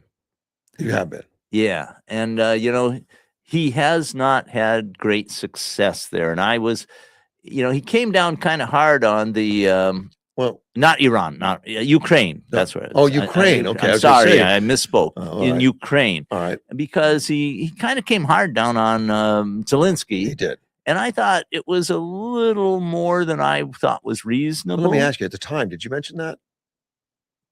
Mention it to whom? Oh, just on the air or something, saying that he was a little tough on him or something. I think I might have said it in a online chat somewhere. I know I mentioned it on air at that time. That I just thought, but I didn't beat him up over it. No, I just said I didn't understand why he would do that. One of the reasons I could sort of understand it is because Ukraine was heavily implicated in the plot to try to get rid of him and to neuter his first term.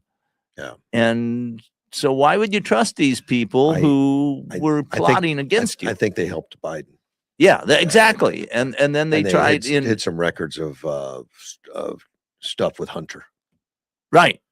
There was a whole bunch of things that, a lot of detail that I don't have in front of me. But I thought he came out too aggressive on Ukraine and too negative. Well, and he made these sort of, and it's hyperbolic promises as he does.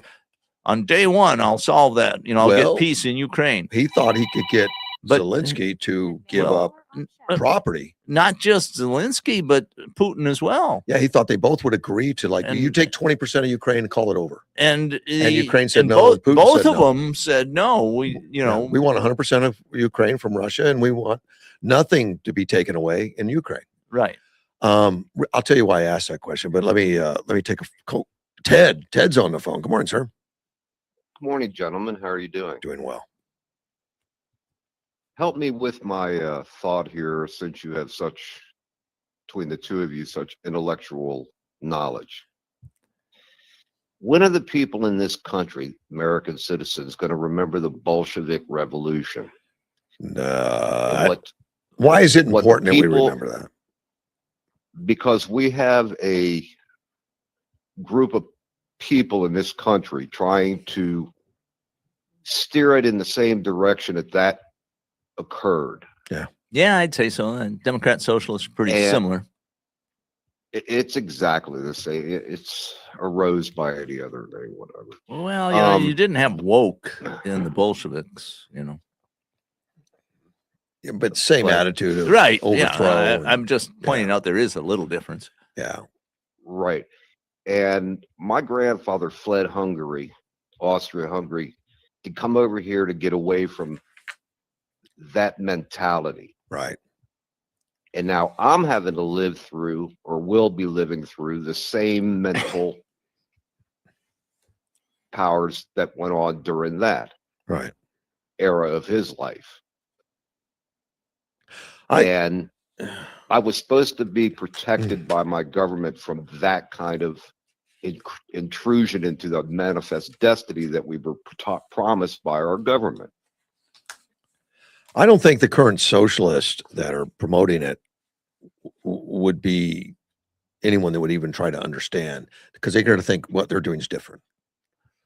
But I see a lot of people talking about the similarities and warning of the Yeah, good. dangers, especially people who escaped communism. oh, they're emphatic. The people that escaped get You know, over like there, somebody get who outraged. had to escape, their family escaped from Cuba, like, Yeah. you know. But how do you get to the like Ted's talking about? How do you get to the new socialists and say, look, this has all been done before, and it ends very badly? Well, they are true believers, you know, But- and there are a yeah. lot of people who want to believe you can get something for nothing. But they're believing stuff because they have partial information. Well, sure. And Yeah. and They are nothing more than what this word describes them. Insanity. Doing the same thing over and over and expecting a different result. Well, Well, I and, think it's more Never ignorance has- on most of their parts, Well, that they and just don't understand what they're getting into. I think for a lot of them, they have false assumptions about the nature of reality, which is a form of insanity, but it gets proved out eventually because reality eventually catches up with you. And it caught up with the Soviet Union, you know, and China has become, you know, this sort of copycat of capitalism, which has been very successful for them. So, you know, reality catches up, and it would catch up with these guys, but we don't want it to catch up with us as they force us into their false vision of reality. So I don't think Dean, I they're have a going to get voted in. I think they will lose. Dean, I have a question for you with your vast knowledge of our government, militarily wise. Do you believe that it's quite possible that China and Russia are allowing us to, or they're behind Iran, to drag us out and use up as much of our defense program as they can? Do you think that is plausible? Of course. Well, I think there's some validity. We- Sure. We probably think the same of Russia. We like to see them. I think it works both ways. I think sure. I mean, but at the same time, you know, having essentially defanged and neutered a lot of Iranian military, that works against Russia and Ukraine too. So it's one of these questions that time will answer. I would agree with you. I think both of them see the U.S. as potential adversary, and also, but they are incredibly. I think they've been surprised at how effective U.S. munitions are. Because they're using it as a test site, Right. Because they're putting their best stuff in Venezuela, their best stuff in Iran, to say we're going to test it, so we don't even have to do it. Let the Well, of Iranians do course, it. Let them do it. and it works both ways. And the United States is just blown the crap out of it. Well, that's what has happened, but we also have seen a lot of potential on the Russian side, and the Ukrainians are the ones who've surprised everybody the most by being so innovative and so dedicated and so able to stop the Russian troops so that they're Yeah. stalemated. Both sides are stalemated, and it goes nowhere, and they just end up killing a whole lot of people. And Well, that's just the way it hate to is. see- yeah, I hate to see this, but psychological warfare is not something new. No, And it's a very important. as long as the Chinese, North Koreans, and Russia have us drag this out or Yeah. force us to drag this out, Mhm. the more the hatred and disdain of our people against our government, Sure. will Which is Trump fester. right now. They want Well, there's a lot of Well, Kelly- our failure in Kelly- Iran's Kelly's Trump's doing it. failure. Yeah. I Yeah. think you can make an excellent case. I've made it that we lost the Vietnam War in the American media. Yeah. And But I But think we lost it in our strategies and tactics. well, there was more than just the media, certainly. Yeah, But we didn't want to win the war. We just wanted to depends play who the you're game. talking about. I mean, Lyndon Johnson, maybe you're right. Yeah. But and then I say if I've read some of his statements, and he didn't want to go down as American president that lost a war. But his policies were This- not great, not good at all in overall. This- But to get back to your statement about they're going to make Americans hate their own government. Well, some people already hate the American government, and I think the power of American media to control American attitudes it's no longer unified. There's now a lot of fractured American media. You have people like Russ and even me on the air that give different opinions from what CBS or MSNBC or ABC have, and so it's not as easy to be successful as it was in the past. Right. Well, going back to the Vietnam War, I mean, the Chinese had tentacles into that, Sure. and the way they knew how to do absolutely. that was to destroy the mental will of the American soldier Sure. and to flood it with drugs, heroin. That was I think that was a Flood it with significant. heroin. And weaken the tactic. country. And they saw that as a, competitive strategy. Sure. Sure, there's people who said that the idea of bringing all these drugs into the United States is a strategy of foreign adversaries, and it probably is approved. It's hard to know how much is. But we've done it to other countries too. Well, the British Yeah. enforced opium going into China Yeah. in the Opium Wars. And China learned that. Yeah, Yeah. and they, So I've Right. read things that says the Chinese saying, well, let's just pay back for the Opium Wars. hmm Well, there again, it bolsters what I said about insanity, doing the same thing. Ted, it's a lack of Over understanding. I over guarantee you these young socialists that are thinking it's wonderful, we're going to have wonderful things, everything we want in abundance, are just so ignorant of reality. They just don't understand. And yeah, maybe the I leaders almost- do, but they I- want to be oligarchs. Yeah, Right. I'd And love some- nothing more than to give every one of them whatever money they need from me to go to Cuba and to Russia and see what it's like, and then come back and tell me, oh yeah, that's the greatest form of government I've ever seen. Michael Moore did it. He came back here and he lives in a mansion in the United States. Yeah, but he said, what a wonderful healthcare system and stuff. I mean, what a joke. It's absolutely false. I mean, Yeah. yes, if you're one of the privileged elite, you can get pretty good health care in Cuba. Yeah. But if you're an ordinary person, you go to their hospitals and you have to provide your own bandages and your own antiseptic and your own soap. But the healthcare is free if you could find a doctor. Yeah. Well, then I want to be under that big tent of theirs, Yeah. because that's where people will be living under tents and stuff if they continue down this road.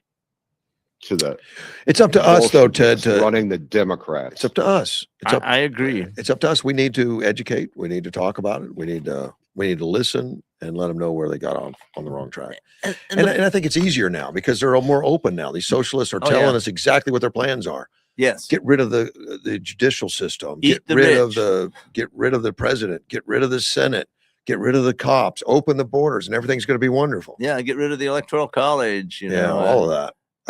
and It's just I think the vast majority, I mean, at least like 60%, probably more of the American public says, no, I don't think we want that. and that's going to grow. Even Hakeem Jeffries, as much of as I don't like him, finally realized these socialist rhetoric is killing us. And he said, I separate myself from the platform of the socialist Democrats. Until it comes time needing votes. Until it comes He'll still time vote needing for 'em. votes. But at least he's trying to separate himself, like Mm, verbally. separate, whatever. Yeah. You know, promising something for nothing has always been a good way to get votes. That's what I try to do. There you go. We'll give you everything. Everything you want. Just put us in power. How's the Trust me. Yeah. How's your studio turning out? Really nice. Really nice. Excellent. I had no idea that Russ was such a master craftsman when it came to cabinetry. Yeah, I did it all by myself. I mean, and with Look at his hand. Hey, Dean, look at his hands. How many fingers do you got? 10? 10 He's fingers. good. Yeah, that's a good point. Also had Ted and Chris in here, but Well, they gave you advice. they did a lot more than that. But yeah, it was helpful. Very helpful. Oh, God, come on. Anyway, let me get you. See Let me ya. get off here. I'm tied up too much time. Be Have a good. good day. Bye bye. Bye. Yeah, I think you tied up too much time. Yeah. Well, we got we have 3 Ted's hours. a good you know? guy. And he's a construction guy, but not furniture. I mean, he was concrete. Yeah. Well, you Stuff could like have that. made this table out of concrete, Could have. but wood worked better for you, and you could cut it, you know, easier. I want to get back to the Trump and the rose-colored glasses, which I hear that before. Like Oh, yeah. there's Trump derangement syndrome, which we will verbalize occasionally that people hate Trump no matter what. He's the guy that could walk on water to pick something up and bring it back to you, and everyone would say Trump can't swim. Yeah. Yeah, Exactly. And that's 100% Trump derangement syndrome. Well, and That refuses to recognize on- anything. on that side, I hear constantly Trump is destroying the Constitution. He's violating the Yeah, and it just isn't true. but now the contrary is what this guy's suggesting that look, you just have rose-colored glasses. You just agree with everything he says, and that's just not true. And I have over the past years, particularly in his first one, said I'm not happy the way he chose that. I mean, Right. a lot of his appointments to the cabinets, were political, based on Especially the first term. the first term is what I'm thinking. This term, I don't see a fault.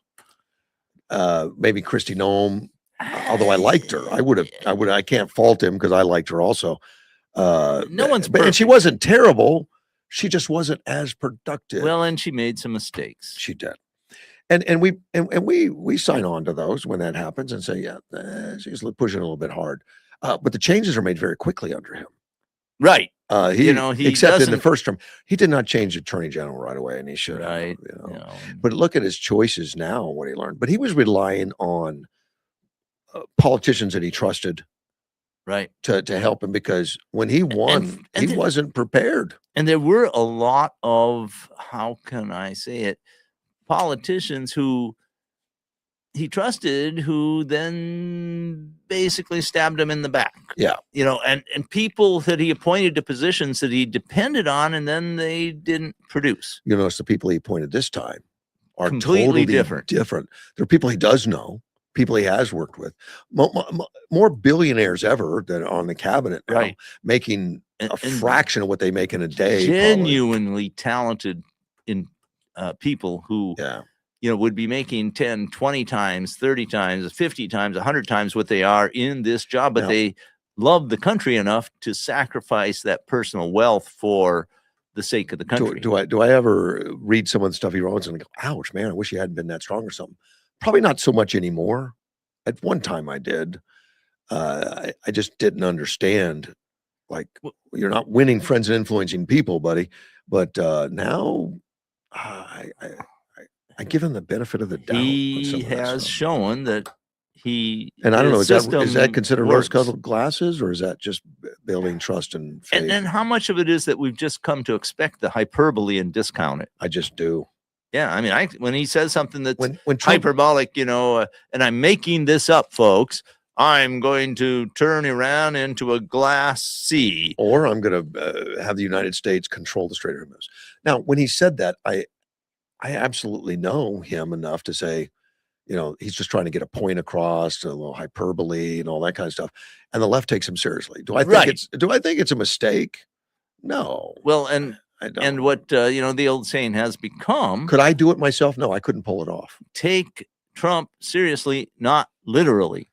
Yeah, I think that's right. And I think that's real. It's just the way he works. And it's not the style that I personally would I didn't grow up find real comfortable. I couldn't. I can't dispute his successes. But if you try to emulate it, you look like Gavin Newsom trying to. Well, I think my personality through is I tend to be an introvert, and Trump is clearly an extrovert. Yeah. And he's bombastic, He's pretty, he's hyperbolic, he's just out there in front doing it all. He has a great appreciation for himself. Oh yeah. I don't think you'd have that for yourself. No. And that's the first thing you got to have, that to build that ego. That You ego. got to look in the mirror and say, But you look at the reality. It's not boasting when it's real. yeah. But to think that I'm just rose-colored glasses, and I think, no, I don't think that's really the case. But I definitely got to give him the benefit of the doubt. I'm not going to it's automatically hard. jump on the. Yeah, it's hard to avoid mistake. all of that because you've seen results, and so you expect more results. But is there anything that he could do that the girls on The View would say that was a good decision? Yeah, well, that's a good question. Now, see, I think that's an extreme of Trump derangement syndrome that's unimaginable. Yeah, It he just might doesn't say, matter. I'm resigning in a month, and they'd say, it's a trick. Yeah, that's the same ladies that will accept the lefts no matter what issues. Oh, yeah. So a lot of that happens, so it's fair to be challenged on it. Right, I think It is. so. It's fair to be challenged, and I think we can absorb that and keep us in line. The Yuma Republican Party is going to have a meeting taking place Tuesday, the 25th. It was actually in a newspaper, or no, it was in KYMA. I said somebody's out there putting these things out there, which is good. 6 to 7 p.m. at the food bank. Check-in starts at 5:30. Representative Michael Carbone is going to be down here, District 25 representatives, and also Majority Leader of the House. Yeah. He's going to be in. Chris Larson, who comes in on Thursdays with me, is running for. It says running for re-election. I don't. He's running to be elected in the Union High School Board. He's not in right now. He lost. Okay. Well, He lost the first time around, so it's not really re-election. He's running again. okay. Because he is a teacher. He teaches at the college. He's a high school teacher in the past. For more information, 928-317-9120. That's the GOP headquarters on 24th Street. It's 255 West 24th Street. You can go to that. So the meeting's going to be there. The big exciting thing is going to be September 7th. Yeah. And that's Scott Jennings is going to be in town, but that's just a small part. I mean, he's a big part now. He's right now being considered to be press secretary for President Trump because he's going to need one. And Carolyn Levitt has been the press secretary, and in my opinion, she's done an incredibly good job. But she just recently gave birth to another child. Well, that's what I understand. She's doing it to take care of family, and then I find out she's running for Congress. Oh, I didn't know that. I didn't know until yesterday. Now I haven't verified it, so please do. Well, but she's in this upcoming midterms. Can't be really. Is I it that can't. That's fast? hard to believe. It's just a couple months away.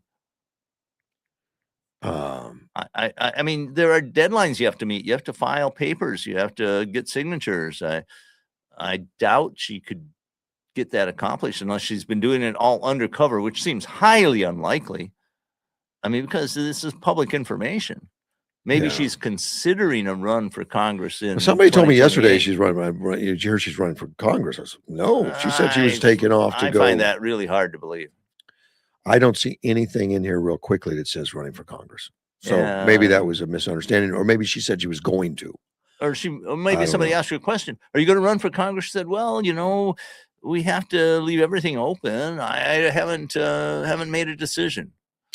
Well, AI is just telling me it's for the kids. Yeah, well, and that's what I understand, and I have to give her a lot of credit. I thought she was an absolutely brilliant and successful press secretary. Let's see, I put in her running for office. She's not currently running for public office, so she hasn't announced anything. But somebody told me yesterday she was doing that. Well, I think she did run before. She ran for the House of Representatives in New Yes. Hampshire. Yeah, and she has now name recognition and a presence that she didn't have before. And she's proven her brilliance. Exactly. So, Yeah. I mean, I don't. So, does she have a home in New Hampshire? I mean, she doesn't make me miss Jean Pierre. Wow. I mean, so she's just over her head. I was very impressed with her. If I have to admit these things, I would say she is definitely smarter than me. She was not a big one for notes. She said she's not going to do notes. She did occasionally. She had some notes, but she didn't just put her head down and read. Incredible memory, Yeah. presence, ability to synthesize things on the spot. Brilliant, absolutely brilliant. The YPD put out a notice of a scam. I like these scam. These, Well, I don't it's like the creative scams, but I like sometimes. the notice. I like the notice. I mean, yeah, scams. This scam is on rental properties.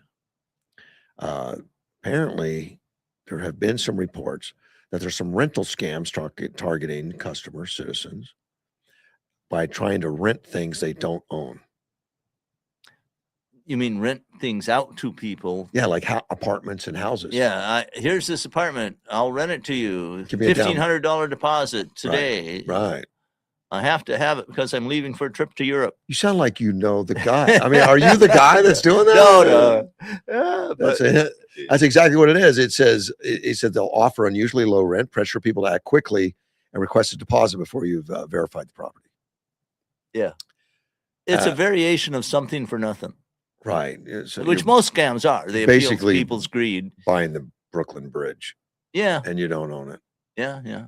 Only on a much smaller scale and so- maybe more believable. But I mean, there are a fair number of rental properties, and there are a lot of absentee landlords because of the nature of where we are. But people fall for this. Well, And some of them even run ads. I mean, these people will run ads and then take some down payments and never own the property in the first place. and they probably, if they're smart, they'll look around for a place that is Do you think you not occupied. and I'm not talking about morally, but if you had to do that, do you think you could do that? Trick somebody into giving you a deposit on property you don't own? Well, okay. I'm going to say theoretically I could, but I mean, I find it extremely difficult because my whole life I've practiced being honest, But you would have to sell yourself. You'd have to. Right. And I know people who could do it in a blink. Or I have known people who practice their entire life, living multiple roles, and they switch from one role to the other, and they keep things compartmentalized, and they can be very convincing. But you'd have to be a psychopath to do that stuff. Maybe. I mean, you could argue that that's psychopathic, but if you justify yourself, I mean, the people I'm talking about were people involved in spies, essentially. Yeah. And spies lie all the time, if you have to. And so they learn to do it. They're very good at it. When I teach, public speaking and stuff like that, it's something that's always like earn the right to speak, honestly, openly, you've done, speak about your personal experiences, speak about who you are and all that kind of, well, if you follow those guidelines, you couldn't do it because you wouldn't be able to cheat someone like that and do it with a straight face. People would see it, but I guess people fall for it. And that's why these things keep going on. Right. YPD's asking you, stop, verify, do your research. Yeah. Don't be pressured. Like this offer's only good for the next 10 minutes. Right. I'm sorry. I've got to get on the plane to Europe, and Yeah, I need the money right now. That's why I'm offering you such a great deal. right. If you don't take it, I'll have to find somebody else. I'm glad the YPD puts those things out there, occasionally and says, look, Right. wake up, don't fall for that stuff. Famous actress. You don't know who she is. Christy Metz. You ever heard of Chrissy Metz? The name is not familiar to me. No, me either. Well, she's made a mistake that's probably going to hurt some of her popularity. She got on GLP-1, which is the weight loss drug, and lost Oh. 100 pounds. Oof, that's a lot of weight for anybody. I mean, how She much could've- did she weigh before? Like 400. Okay. From the looks, I mean, I look at her, she's like Jabba the Hutt. Yeah. She was big. She did an interview where, she's losing her weight with Savannah Guthrie. And she pointed out the feelings of those in body positivity movement, the body positivity. That's the fat's, okay. Right. the fat's beautiful movement. Yeah. Yeah. And she's talking about the feelings of those. And she says, and there's two co-hosts on this show, the Today Show. She says and this is Sarah Gonzalez, the other one, says one of the things that just continues to be true about the left is that they just want to bring everyone else down. They seemingly work to keep people fat via the body positive movement, where they're cheering on obesity because somehow it makes you more strong, more powerful, the fatter you are.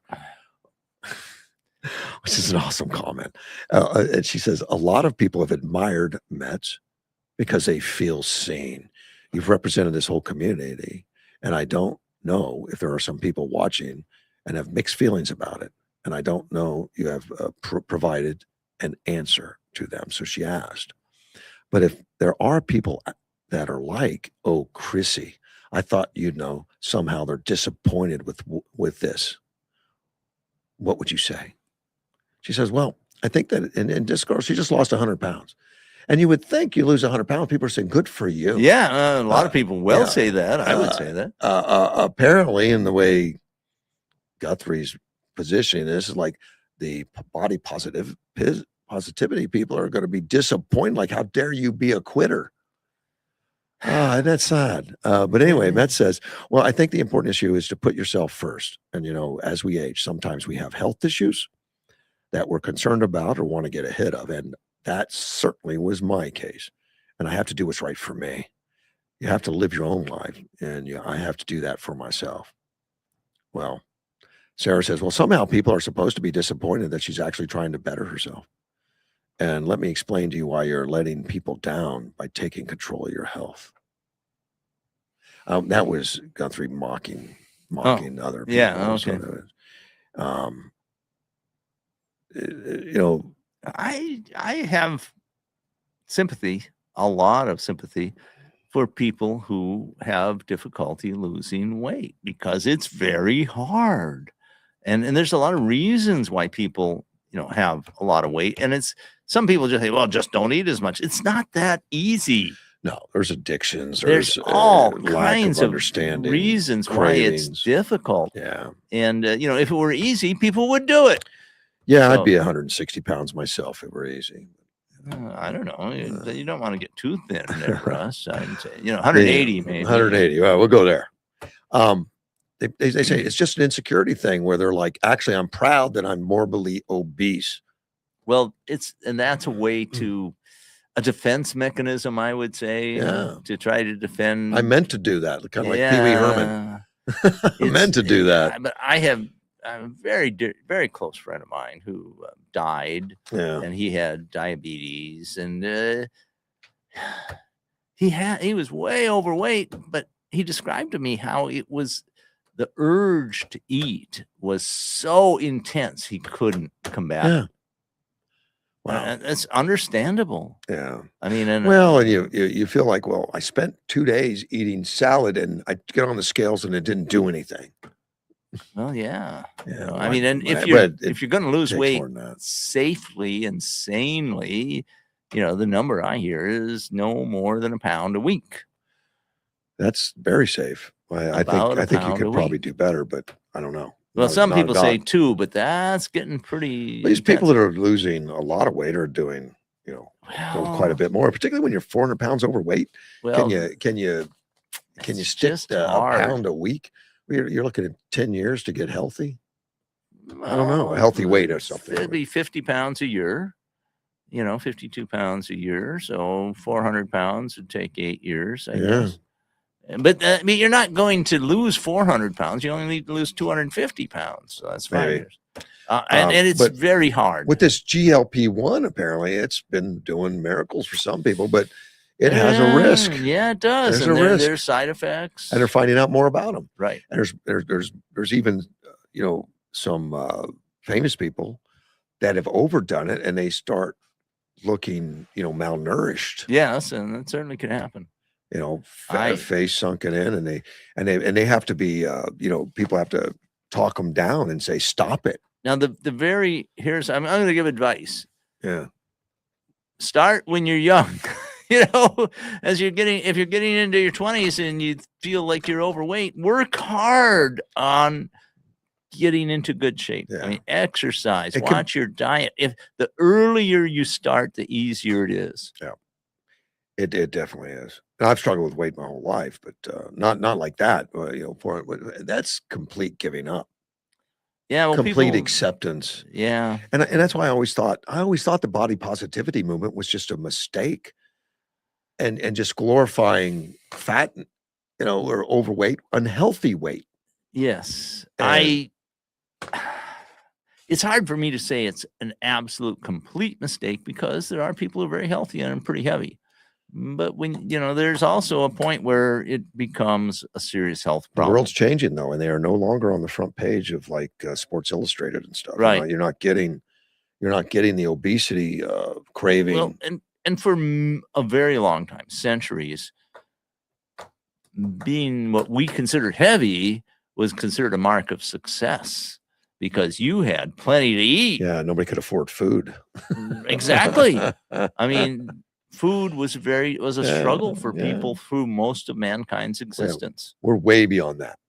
Yeah. Here in the U.S. right now. Right now, I mean, one of the reasons people are thinner in Europe is food is much more expensive for income in Europe than it is that's here. why the soccer fans loved it so much when they came here. Yeah, They were like, oh my God, you get unlimited. Look at these proportions you get. Look at how Free- cheap the food is. free- Why, it's amazing. free refills. They What probably are you all talking gained 10 pounds while they were here. Absolutely. You too can be heavy. But we're changing in a lot of the magazines. It's been pointed out, and I've read articles pointed out that they've gone away from it now. They're no longer glorifying obesity, unhealthy weights, and morbid obesity. Yes, and I think that's good. I mean, Yeah. and it for a while, and then partly is the way that television showed people, because you have to be like super thin to appear attractive on television. Twiggy at one time, yeah. Yeah, and I don't think super thin anymore, but but it's runway models partly the are. way that television portrays, the way that you look on television. You tend to look heavier than you are, I've been told. It's supposed to add 10 pounds. Yeah, so That's I what they mean, say. so that's what happened. But I mean, frankly, I think the fracturing of the media, as they call it, is a very healthy and good thing, because not everybody, we don't have one ideology controlling most of the media anymore. But and I don't know where it's all going to end up, but the fact that, we should show examples of health, show examples of people taking care of themselves and not be ashamed of it and say, well, that's unfair because, we've got people that aren't, at a healthy weight and we don't want to hurt their feelings. And then, so we never train, we never set goals. We never say this is the healthiest way you could be. And we don't do that. I see some of the opposite. An acquaintance of mine just sent me a couple pictures of a friend of his who's 102. Yeah. Very thin. Probably not healthy. And very healthy. Okay, that's fine. At 102, and he's still able to get around and does things on his own. And at 102, that's an accomplishment. Here's one of the problems with 102, and just reading on my reading a lot of longevity stuff, is if you do get sick, you can't afford to lose much. Oh, when you're real thin, yeah. Real too thin. Yeah. Yeah. You're And I putting mean, yourself. I could look at this fellow, and I thought he was thinner than I thought you might want. But a lot of it was he just didn't have a lot of muscle mass left. That's terrible too. I That's mean, also and that terrible. tends to happen, and it's hard. It gets harder and harder as you get older to combat that. I understand. Correct. From what I understand, I don't know. I'm not old yet. We'll see what that happens. Right? Yeah, you're just a whippersnapper. And I intend to get as strong as I can because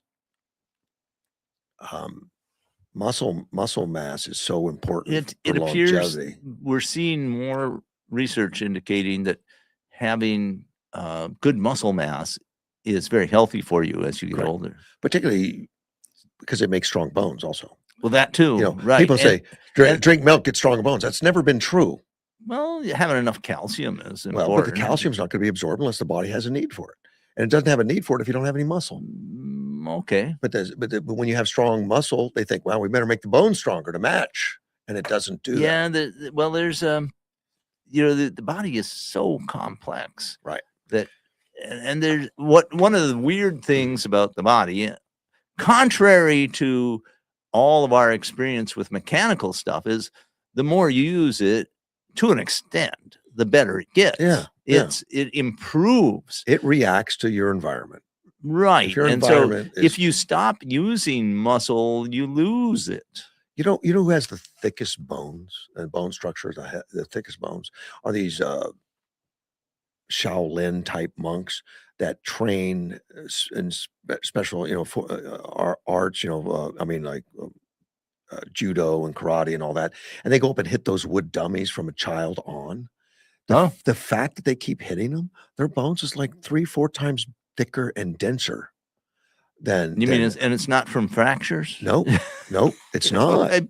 It's the constant hitting and smacking and hitting, smacking. I'm not hitting to fracture, but they just constantly. You've seen them with the wooden pegs, hit. They hit those all things. Yeah. They grow up doing that every day, all their lives, and their bones get so dense.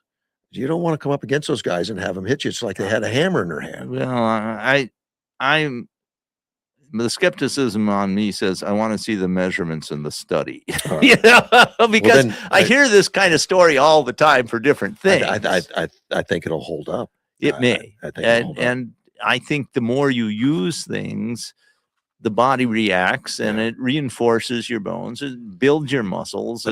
You learn muscle memory for certain things so that you do them automatically. All of those things happen. And if you stop using, and what happens is we get very prosperous in this country, so we don't have to use our muscles much. And, we drive instead of walking. And then you fall down and break a hip, dude. Well, that happens, especially as you get older, and especially among women. Yeah. And it's a very dangerous thing to happen. And, I was talking to my 93-year-old friend in Wisconsin, and she was saying, I work hard at just walking every day, just around the house. Good for her. To keep the ability to do so. Correct. And that's the right thing to do. Yeah. Do as much as you can. And hopefully she does fine. But falling now becomes the older you are. Exactly. Falling is one of the more dangerous things because you can't even catch yourself. You don't have the muscle to catch yourself. Well, and if you've lost a lot of muscle mass, the muscle is not there to cushion the impact. Right. And the bones are thinner. And you can't catch yourself because you don't have the strength in the muscles to catch yourself, to react fast enough to stop yourself from falling. All of those things interact and make it harder and harder. I'm a professional faller. Actually, when you take, I took judo, and that's one of the first things you learn is how to fall. Exactly. Fall. And in a martial arts class, I had the same thing. And frankly, it's been very helpful to me. There have been 2 or 3 times where I found myself falling and I was able to roll with it. Yeah. And minimize the damage. We do it. We just run and just fall on our back, run and fall, run, fall, run, fall. That's one of the things that happen. Yeah. You start doing that at 80, you're going to break a hip if you're not ready. Yeah. I mean, there are people who are just in better shape. There are people who are Yeah. in much better shape at 80 than others are. But you could keep it. It is possible. You have to work It's at it. not easy. It's Yeah, it's that's just exactly like losing it. weight or anything else. Now, It's- maybe with all the advances that we're finding in medicine and technology, I could take a shot for you'll that just too. take, or a pill. You just take this pill. Take this pill. It'll make you younger. It'll make you 6 months younger in the next year. And then take another one, and that'll reduce your age another 6 you months. actually can take something to grow muscle right now. And it just grows muscle. You don't even have to work out. Steroids. Oh yeah, they have some interesting side effects. Highly dangerous. I wouldn't do it, but I was shocked when I did some research. Arnold Schwarzenegger took steroids. I'm when not, he was not surprised. But everybody did back then. They didn't really know Well, the dangers, and it yeah. wasn't banned. But that's how he got to be like Bulked up really so much. huge and really where you could tell it's not natural. But apparently, you could take steroids and grow a muscle in 1 year that would take you 10 years to grow by not taking steroids. And I was like, and you could do that even without exercising. Huh. So I was like, well, no wonder people are taking it. It's just a lot of them have early death. Well, and you get whatever reason, the I don't know what side it effect is. that I've heard that maybe you can validate this or not, where they had what was called roid rage. Yeah. Where Very common. your emotions would get out of control. Yeah, exactly right. I've read that same thing, that some of that just that's where you get to bar fights and all kinds of stuff. These people just don't control it. And it's extremely dangerous. Of course. Somebody insults you and you just go crazy. Yeah. They insult me every day. I don't care. Well, because they're not true. Well, you I'm consider not- the source. Yes, I'm not that fragile. I'm just not that fragile. And you've seen videotapes of like police officers when they pull someone over and the people screams at them, and the cops are stupid, you're terrible, and I hate you. And he says, fine, sir, you have a great day. I like that. I admire that. I like, it doesn't. It'll be much easier if you just sign this citation, then we won't have to arrest you. Yeah, exactly. Just very calm, like, yeah, well, I've heard it all before. And I think they train that, police officers are going to get trained in that, obviously. They do. And I think overall, police tend to be pretty successful at it. But you've got, roughly what about 2/3 of a million, depending on how you count it, 1 million police officers in the U.S. And of course, only about 1/5 of those are on duty at any time because they normally work 8-hour shifts, and you got 3 shifts a day, and then there's time off and everything. So, you maybe have 200,000 or 150,000 police officers on duty at any one time, and they're stopping or dealing with the public. So, if you get 1 million contacts a day, there's a good chance a couple of them are going to go bad. And then those get blown up on social media. And you get the impression police are constantly making mistakes. Well, some places mistakes are bound to happen. No one is perfect. Yeah. Oh, yeah. But staying calm is an art, I think. Oh, it is. Absolutely, it is. And the more you practice it, the easier it becomes. Yeah. Oh, yeah. And I just don't. I mean, I guess I've learned. I've come in, Dale Carnegie instruction, other meditation things, and everything, to where it's just I don't get too excited about anything. Well, police study things, they call it verbal judo, so that they can, with their words, disarm people. I mean, literally make them less aggressive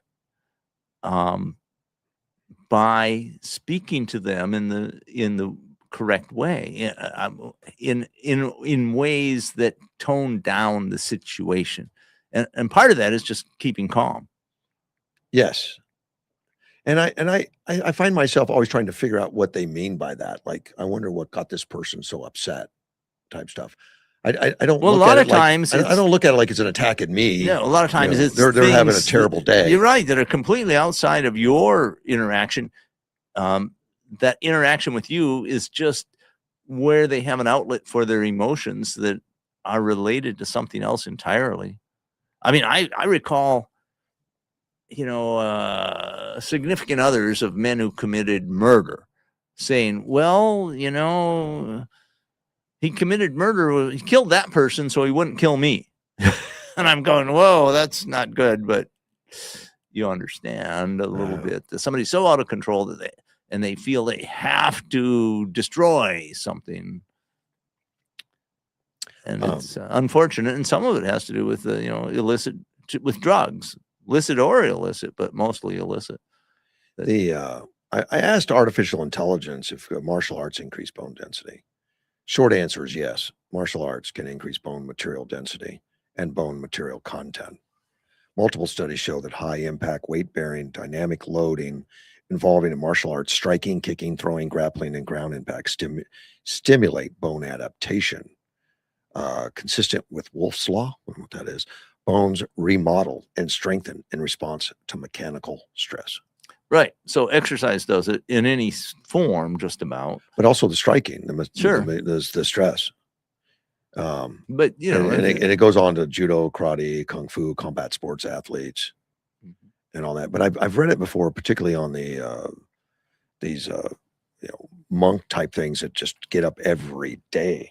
Well, I suspect that if you did a scientific study, you'd find that if they did it every other day, they would, who knows, gain faster, because your body needs time to react and make changes. And if you constantly stress all the time, it's harder for the body to react and devote energy to making the changes. But this is talking not just weightlifting, but it's talking multi-directional forces and striking and grappling is results. Well, and it makes sense to me, but there's also limits. You don't have people getting twice as strong in their bones necessarily. There's just biological limits.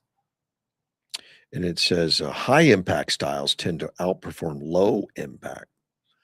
Interesting. So hit hard, Dean. I don't have any articles on the Shaolin, but I'd like to. I don't know. I'd be curious to look at that again. But well, I find it credible that high impact will help you increase your bone mass.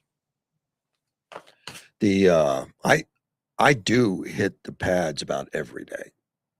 Oh. I do. I've been doing it for a couple of years now. And, well, I was using AI, I have to say, and I was asking about the effectiveness of every other day versus everyday exercise. Right. And it said everyday exercise can be as effective as every other day exercise. Can be as effective. Yeah. So if you do the same thing every day, like if you run every day, it will benefit you just as much as running every other day. But those that do every day are to work in different muscle groups. Well, that's right. And that's where the difference is. If you work different muscle groups, then you're giving the original muscle group time to recuperate and build. Right. WNBA had a problem the other day. This isn't about the game. This is about, I guess the attendees, the people that come to watch, the people in the crowd, spectators, fans.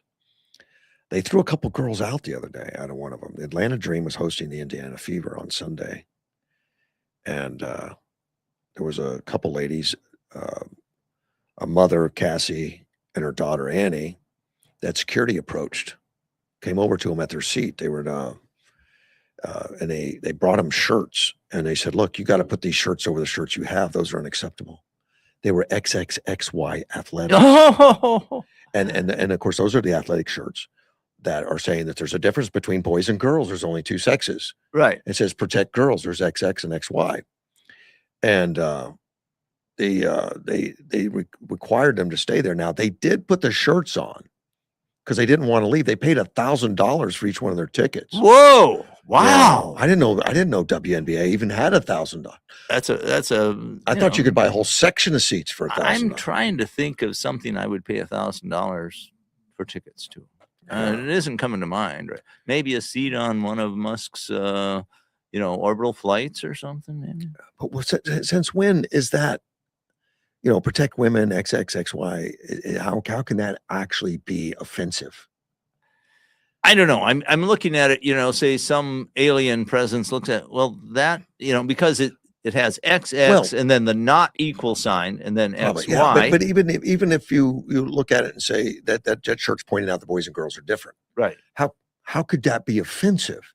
I mean, I know in the trans community now they want to not acknowledge that. Right. That Well, they want to say you are offending me because you're telling me that what I believe is not true. Well, just a couple weeks ago when the Indiana Fever played, the opposing coach, the head coach, wore a shirt that says "Trans kids belong." See, and that's the opposite. So why aren't they requiring them to put a shirt over This that? was a coach and it was constantly on air, constantly pushing it. That said, "Trans kid belong." They didn't say a word. Right. And now you say XXXY. You say, "Oh, I differ of opinion." You're not allowed to have an opinion because that's hurtful. Well, maybe I get hurt if it says trans kids belong because I get feeling sorry for the kids that get involved in stuff they shouldn't. Yeah, for the they kids may that regret. maybe they displace that don't get a chance now. Well, these girls did exactly what they did. They didn't want to get kicked out, because you could have got kicked out and then later found out, oh yeah, we made a mistake. Yeah. you missed the game that you came for. Now there was a woman there that had an opposing view, T-shirt on. XX equals XY. No, I don't know what it was. But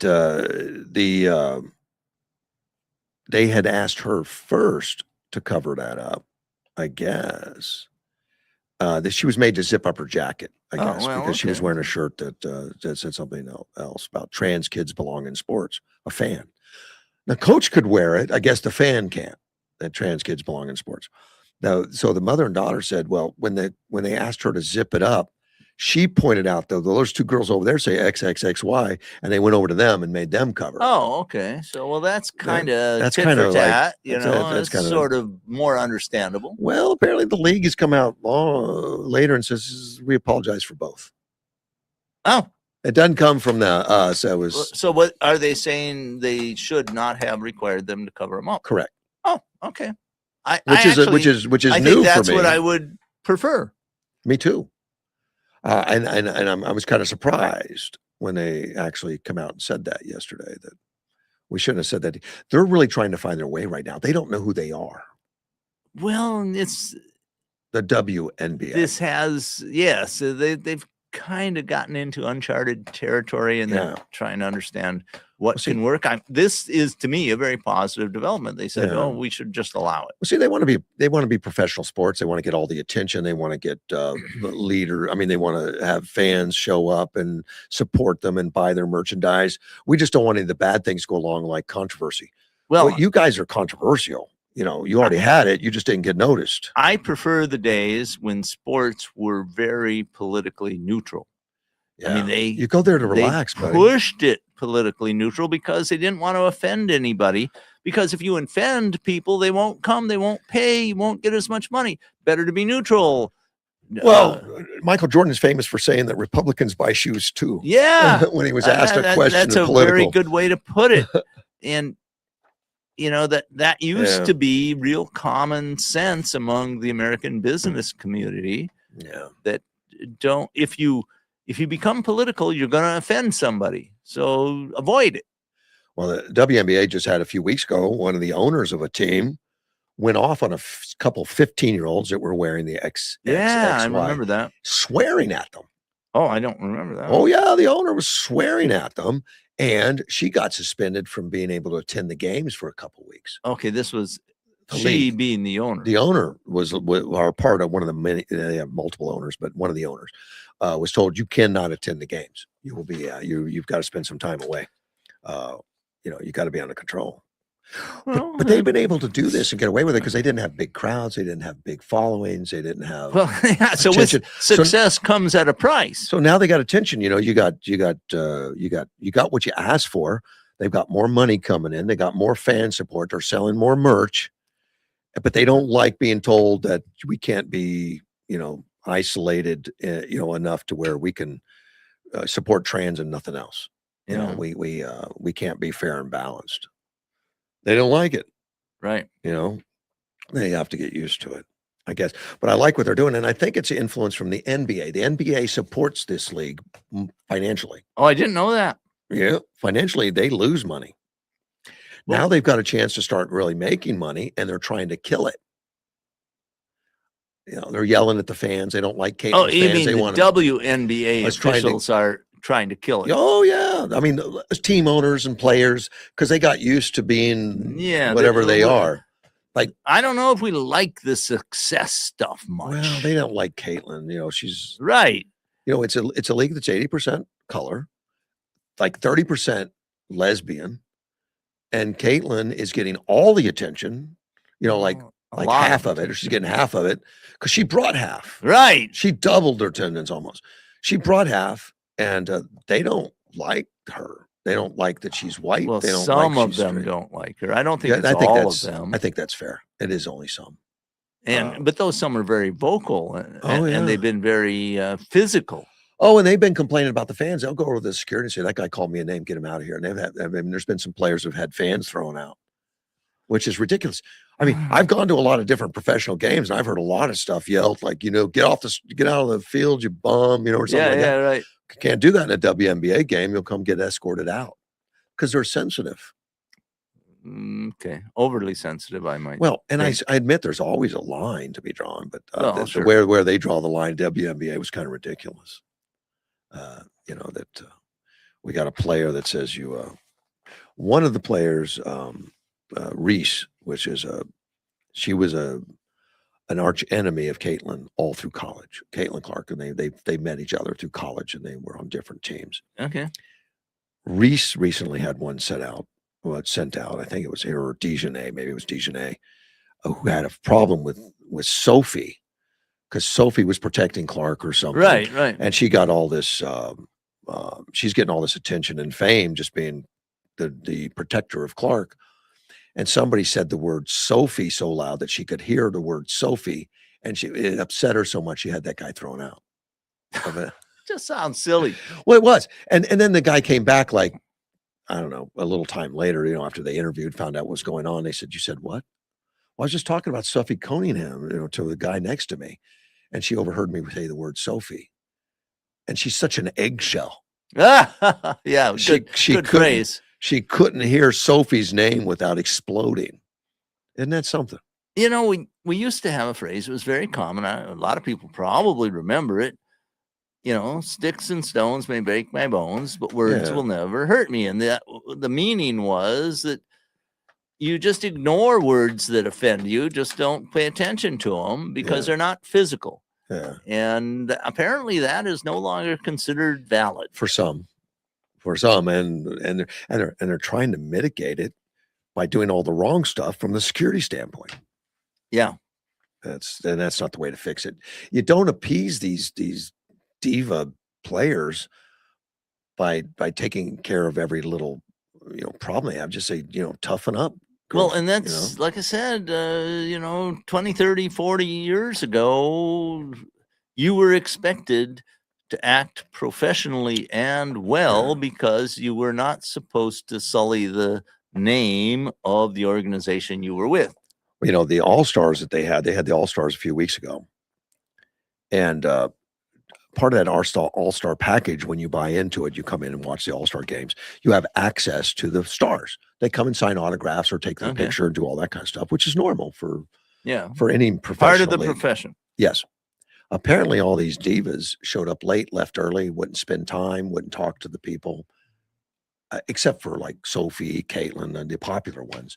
I mean, they like people and they like fans. Well, and that's part of why they are popular. Yeah, pretty much. And that's why that's why Caitlin right now is the richest WNBA player. And she's just starting her third season. The ladies that have been playing for decades don't have the funds that she has. She apparently has a net worth of $16 million. Good for her. And she's 25 years old, just out of college, 3 years ago. And she's got $60 million and she's making $16 million a year right now. Wow. Not from the WNBA, but from all the endorsements and stuff. And you get those endorsements by being likable. Well, exactly. And the other girls can't figure that out. No, it's a mystery to them, I guess. But she's already the richest WNBA player in the Well, league. But What does that tell you about the league? When you bring in half of the league's income, Yes, she is. that's more like you get. I think there's a reward for that. I think it's realistic. Like they have 43% of the income of the league is That's strictly huge. attributed to her, and that is so unusual. I mean, that's so crazy. You can't do that anywhere else. So I saw something on the internet somewhere that showed a bunch of big name NBA players with like wigs on and saying, I'm going to play for the WNBA. There's two of them. Oh, is it just two? Well, there's two that have done that directly and said that they put their name in for the draft, and they're serious. Okay. And they're about the manliest man you ever want to see. Yeah. Almost 7 foot tall, Yeah, muscular, Yeah. beard, Yeah. a man's voice says, Yeah. I'm a trans girl lesbian. Yeah. Well, And I they're literally being absurd to Well, show the absurdity. they're doing it straight, and they're doing it. I say straight, that's the wrong word. Yeah. but Maybe. But they're doing it. They're doing interviews more like, well, how dare you question me? Yeah. Oh, wow. They're playing it well. Yeah, and they've said, look, if you don't draft me and I qualify according to your own rules, So it's gonna be I'll sue you. Lawsuit City. I'll sue you. So the last week or so, WNBA's been having meetings trying to figure out the definition of W in WNBA. Yes, I've heard about that. Yeah, isn't that crazy? It is. But they brought it on themselves. I don't feel bad for them. No, I don't, because either. they've tortured all of us with this stuff. Yeah, exactly. Yeah. Ninth Circuit. That's one of your favorite circuits, isn't it? Well, I've written about them a lot. Yeah. They've reinstated the Department of Justice subpoena seeking records from telehealth provider QueerDoc. QueerDoc's a real person. I mean, a real business, I guess. Okay. DOJ has subpoenaed QueerDoc. Is this with about trans surgeries and stuff? Yeah. Well, and it's not surgeries. I don't think. I think it's more psychological help. To help trans or whatever become all they can be. but there's a feeling that they're leading kids astray, and the DOJ subpoenaed them. Let me see the panel opinion. Okay, it was on executive orders, but they subpoenaed. The issuance of the subpoena was lawful. See, Ninth Circuit turned it back because they said, they threw the subpoena out saying it was for the wrong reasons, and the panel said that it was lawful because HIPAA allows investigations. And what they were saying is okay, 3-judge panel on the Ninth Circuit said it was lawful after a district court said it was not. Right. Correct. They said they asked for the subpoena for the wrong reasons or whatever because they're obviously biased or some ridiculous. And the 3-judge panel said, no, you're wrong. No, you're wrong, which is good. And it was U.S. Circuit Judge Carlos T.B. The panel majority held that the subpoena was properly issued under the subpoena authority provisions in the Health Insurance Probability and Accountability Act. That's HIPAA. And in HIPAA, you can't release information about patients, but there's limits. Right. And when there's an investigation on your right. And there's certain things that are allowable, like releasing statistical information. Right. And, but they want to protect the privacy of medical records and all that kind of stuff. He says the issuance of the subpoena was lawful because HIPAA allows investigation for potential violations of misbranding, prohibits under the Federal Food, Drug, and Cosmetic Act, because DOJ adhered to HIPAA procedural requirements. The subpoena request, which was related to the investigation authorized by HIPAA, was lawful.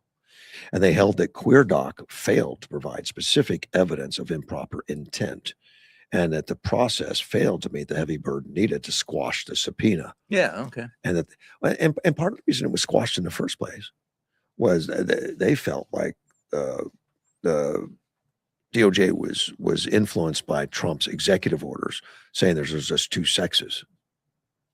And I don't know what that has to do with anything, but that's what they leaned on. First off, the DOJ is an executive function.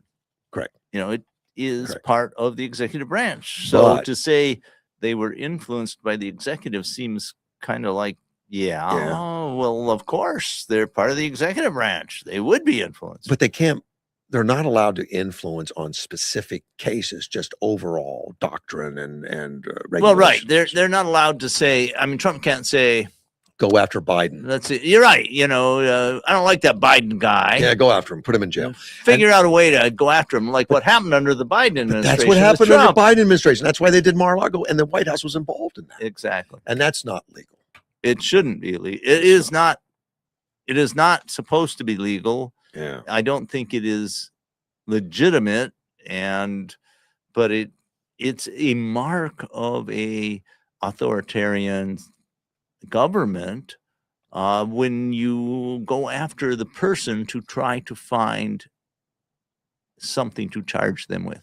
Yeah. You know, that was the thing in the Soviet Union. Find the man, I'll find the crime. That's exactly right. And you see that happening here, unfortunately.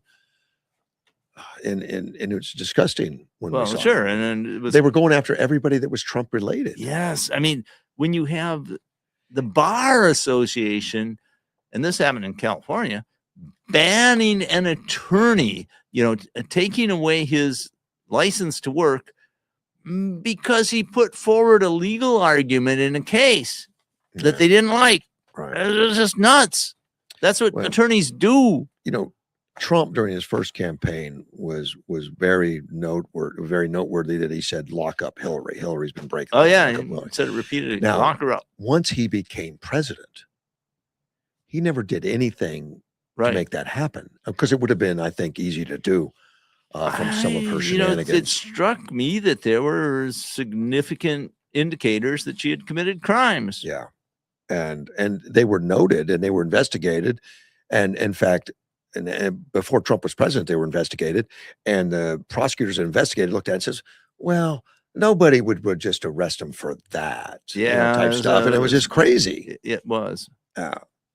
And Trump did not pursue it. He did not want to do that. And yet Biden did it to him. Oh, yeah. Exactly. Which is not legal, really, Well, to single out somebody from the White House. I think it was not legitimate. I mean, I don't, and which means almost the same thing, but there's a little nuance there. Because it happened and they did it. Now, you know, are they going to be prosecuted for it? No, I don't think so. Maybe not, probably. Probably not. I don't know. It's hard, you know. There is some investigations into some of those things that were done, and rightfully so, because I think they overstepped the bounds of their legitimate authority. One of my listeners sent me an article that says map shows only 3 states that approve of Donald Trump. Okay. So you're like, what? What does that mean? I didn't know states had an opinion. Yeah, right. It said state support only Idaho +9, Wyoming +14, West Virginia +6 show net approval for Trump. What? There's some poll was done of people. What were the some questions? population. It doesn't even say what the questions were. But everything I see on these House races and Senate races and all that is very favorable for Trump supported candidates. So if they don't approve of Trump, how are these guys getting elected? Well, polls, as you know, that can be done in a lot of different ways, and there are things called push polls where you try to get certain results, and if you phrase questions in the right way, you can get the results you Of want. course. It also depends on what populations you poll, and Only 3 states approve of Trump. well, That's it's a political season, and stupid stuff is you going to know, be said. I'll bet that if we did the proper poll, you could say only 2 states approve of socialism. California, New York, maybe. Or maybe Illinois, maybe. Yeah. I mean, you can, you know, if That's you, kind of a ridiculous. it is, but it can make a headline. It did. And that's what, you know, those things are designed to create opinion. Well, if you hate Trump enough, you'll find a way to create that kind Oh, yeah, exactly. of stuff. Only approve of Trump. I wonder what the question was. Approve of Trump's Iran policy, or approve of Trump? Maybe, you know, I mean, and there if given a choice between having God as president or Trump, which would you approve Yeah. Oh, maybe. of? You know, I don't know anyone they've got on the Democrat side that's going to be a president that's going to replace Trump as far as abilities and stuff. I don't see Nobody anybody on the out Democrat there. side. I mean, Trump is unique. Yeah. In my entire life on this planet, Well, I have think, never seen his But- like. but I think we got so much depth on the Republican side. We've got people that can continue on a lot of the Oh yeah, programs without there question. is a deep There bench, as definitely they is a say, difference in on Trump. the Republicans. I don't see it on the But- left. No, but like Marco Rubio's getting high marks Sure. everywhere. It's a potential. JD Vance. JD Vance, and the two of them are friends. Right. That'd be a great ticket to two of them together. I don't know who's on the top, but I don't know. It's still a good ways off. oh, it's way in the future. So year and a it's not. half. It's not. This one's about we talked about the Massachusetts abortion law the other day, where Right. Massachusetts came out and said abortion should be up till birth. It's none of your Yeah, business. well, they didn't phrase it that way, but that's the effect of the law. That's correct. That is correct. It was not phrased that way, but it took away any limitations, is what it did. Right. They're no longer going to have 24 weeks. It's like whatever the doctor decides, Right. type stuff. There's been a lot of pushback since then on this, and the thing was disturbing when I first saw it. The governor, Maura Healey, was signing it with like 24 women just cheering like it was New Year's, Yeah. like it's the best thing ever. That I'm like, wow, that's so. I mean, it was kind of like sad. Yeah. I I mean, the Democrats, I remember when Clinton, I believe it was President Clinton, I could be wrong, saying, we want to make sure that abortions are legal, safe, and rare. and then you had Obama that says, I don't want to punish my daughter with no baby. Yeah. I'm like, what? I can't believe he said that. Yeah, something to that effect, right? Yeah, and he said no baby. It was very Ebonics, it was a double negative. Yeah. This Dr. Perucci, Robin Perucci, she's a co-chair of the American College of Pediatricians Pro-Life Council. So obviously she has an opinion. Right. Pro-life, and she specializes in premature babies. So obviously she has an emotional commitment Sure. to all that. She says, when a baby's condition cannot be cured, doctors still have an absolute obligation to care and should not simply turn to pregnancy termination. If it is really about healthcare, and that's what they call the bill, was prioritizing patients' access to care. If it's really about healthcare, then it would be about protecting both a mom and the baby. And if we're really about healthcare, if it would be about there's a problem that was identified, it would be about removing barriers for helping this baby live well. Voting one off the island because one was a suspected diagnosis, just inconsistent to do no harm, which is an oath still, I think, right? I'm not sure if it is. It might not be. I think know that we had a doctor on the show a few months ago who said, no, I never took an oath, and we don't want to take an oath because, there's reasons. So, but she talks about the ethics, and she says babies born as early as 22 weeks now Yeah. are live and they take care of them. He said it's ethically a dilemma the law could create for medical professionals. But obviously there's going to be those doctors out there that are going to do it late-term abortions. Absolutely. But she offered, she said increasingly offered pregnancy termination based on parental screening tests that can produce misleading or inaccurate results. And that means like there's something wrong with the baby type stuff. And I think all of us have I have certainly read stories about how the doctor said, you should terminate this baby, and then it turns out to be a healthy baby. Yeah. Well, So I think she relates some of that. Perucci says that screening tests have become routine, but typically provide percentage-based probabilities rather than complete diagnostic Right. certainty. As a result, parents may make irreversible decisions without fully understanding what the test actually indicates or how severely their child would be affected. Sure. And the Which- world is an imperfect place, you know. Yeah. I Yeah. And medicine is extremely complex and difficult. Maybe AI will help on this stuff. I don't know. I don't know, but do they measure ethical contradictions on AI? I don't know. I mean, it seems like that would be a very difficult thing to But put into doctors place. doctors work to save premature babies born within a window. Yeah, it's true. A baby of 24 weeks in gestation is just over halfway through full term, and roughly the size of a hand. The baby would have fingernails, eyelashes, rapidly develop brain activity, marking a significant milestone in fetal viability. And of course, I've been to the NICU part of our hospital Mhm. where you see a baby that's so small it doesn't even seem real. Right. Yeah. Well, So- my nephew's wife just had some premature twins Yeah, about a year and a half ago. right.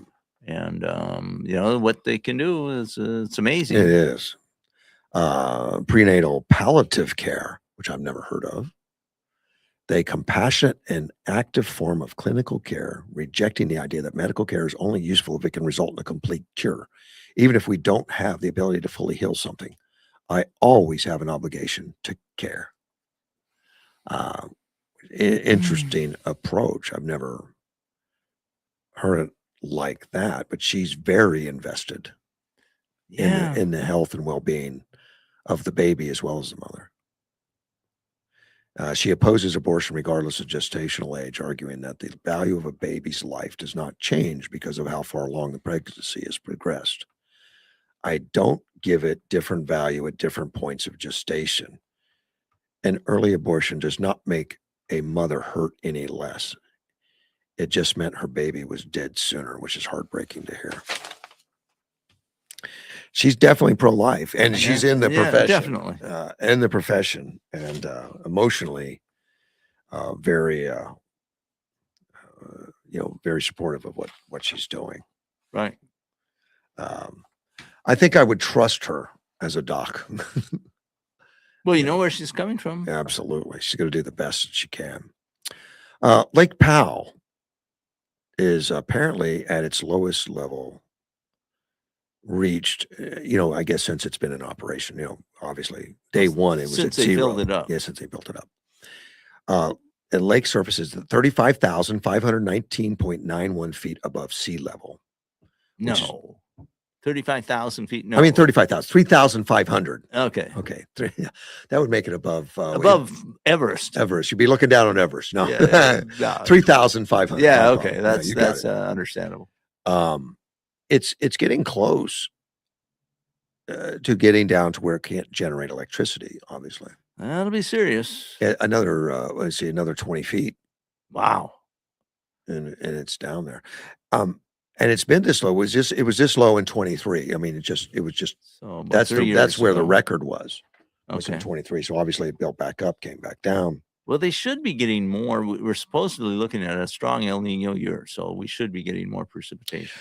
Well, that strong El Nino year, and I've been watching some videos and some meteorologists explain it, and they started explaining it like 2 months ago, Right. when it started forming. They said, "Oh, watch out! This is going to be big, and it's going to hit the East Coast first." Okay. And sure enough, I mean, they've had terrible flooding and rain, and then it'll work its way to where our normal monsoon season will be healthier, Wetter. more wetter. Yeah. And it just hit Indiana. I mean, a lot of record-breaking storms in Indiana just this last weekend. 7 people died, and it was more rain than they've received.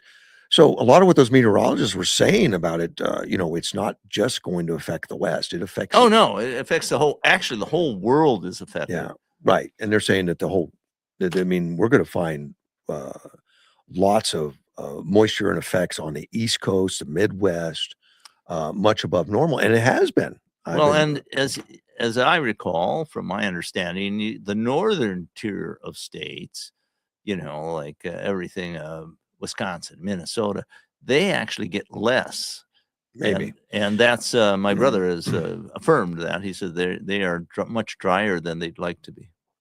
That's probably true. I mean, I've been looking at it across the north. I mean, DC, New York, Indiana, they've been Right. having lots of extra rain. And when it comes to us, maybe Colorado will get snowed in. Well, I mean, it could, and we have lived through several strong El Nino events, Right. and you recall when the Gila River Bridge got washed out. That was like 94.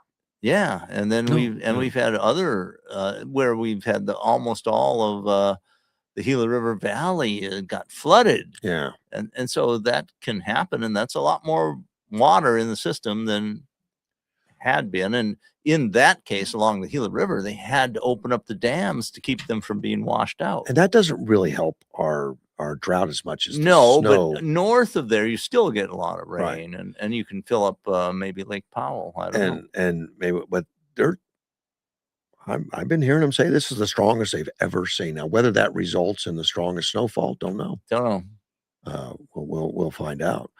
But Indiana definitely is feeling the pinch. They had like 300,000 people without power. And then Right. I read it yesterday morning, the reports. But it's for the opposite reason. They're getting too much rain, more than they want.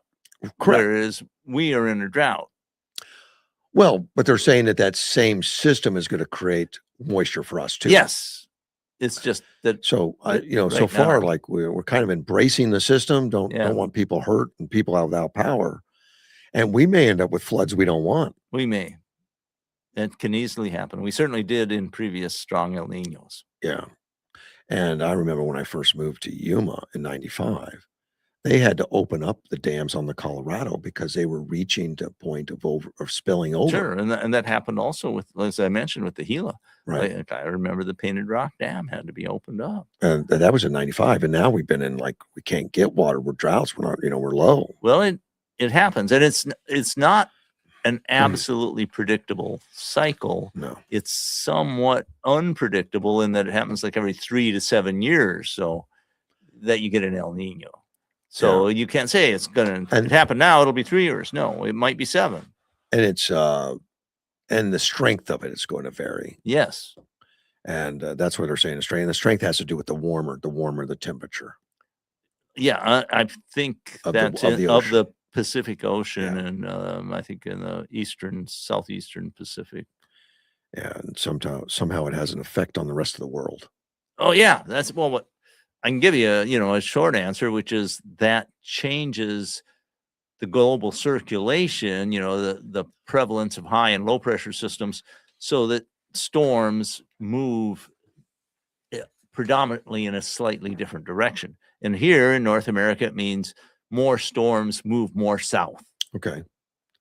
Well, in a lot of ways, it's going to be welcomed if we can get it this year because we're 20 feet from not having power generated off the river. And we just heard about some of the cuts that are going to be made to water usage off the Colorado. Sure. Right. And I think those are going to be done no matter what. I mean, this El Nino is not going to help that. The cuts are going to happen. Good morning, Gilbert. So that flood you were talking about back in the 80s, 90s. I believe the 90s. Yeah, I was working at YPG when that all happened. Uh-huh. But what I recall is they did not release the water out of the dams soon enough. Oh. And then when they go, oh man, we got to release this water.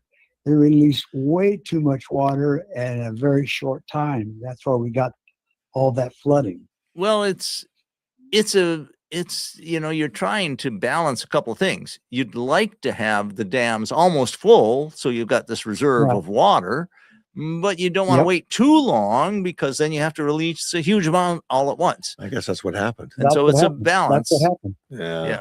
Well, that's what happened. They had too much and they released too much They- water they at one They time. probably didn't know it was going to keep raining. Well, that's it. Oh, Yeah. it kept coming. We've got to get rid of it. Yeah. I remember all the destruction at Laguna Dam from all this water. All those beautiful slump block bathrooms they just put up. off and down the river in front of Laguna Dam, Uh-huh. completely washed out. Oh, really? All washed I, out. I, Oh yeah, I wasn't familiar with, I wasn't that familiar. I was new to the area at that time. So I didn't yeah, it was all well. I used to work at YPG, and we'd come home from S24 quite Yeah, often.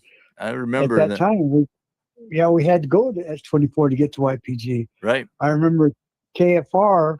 Instead of turning into KFR, we had to go down near to Castle Dome to be able to get into KFR.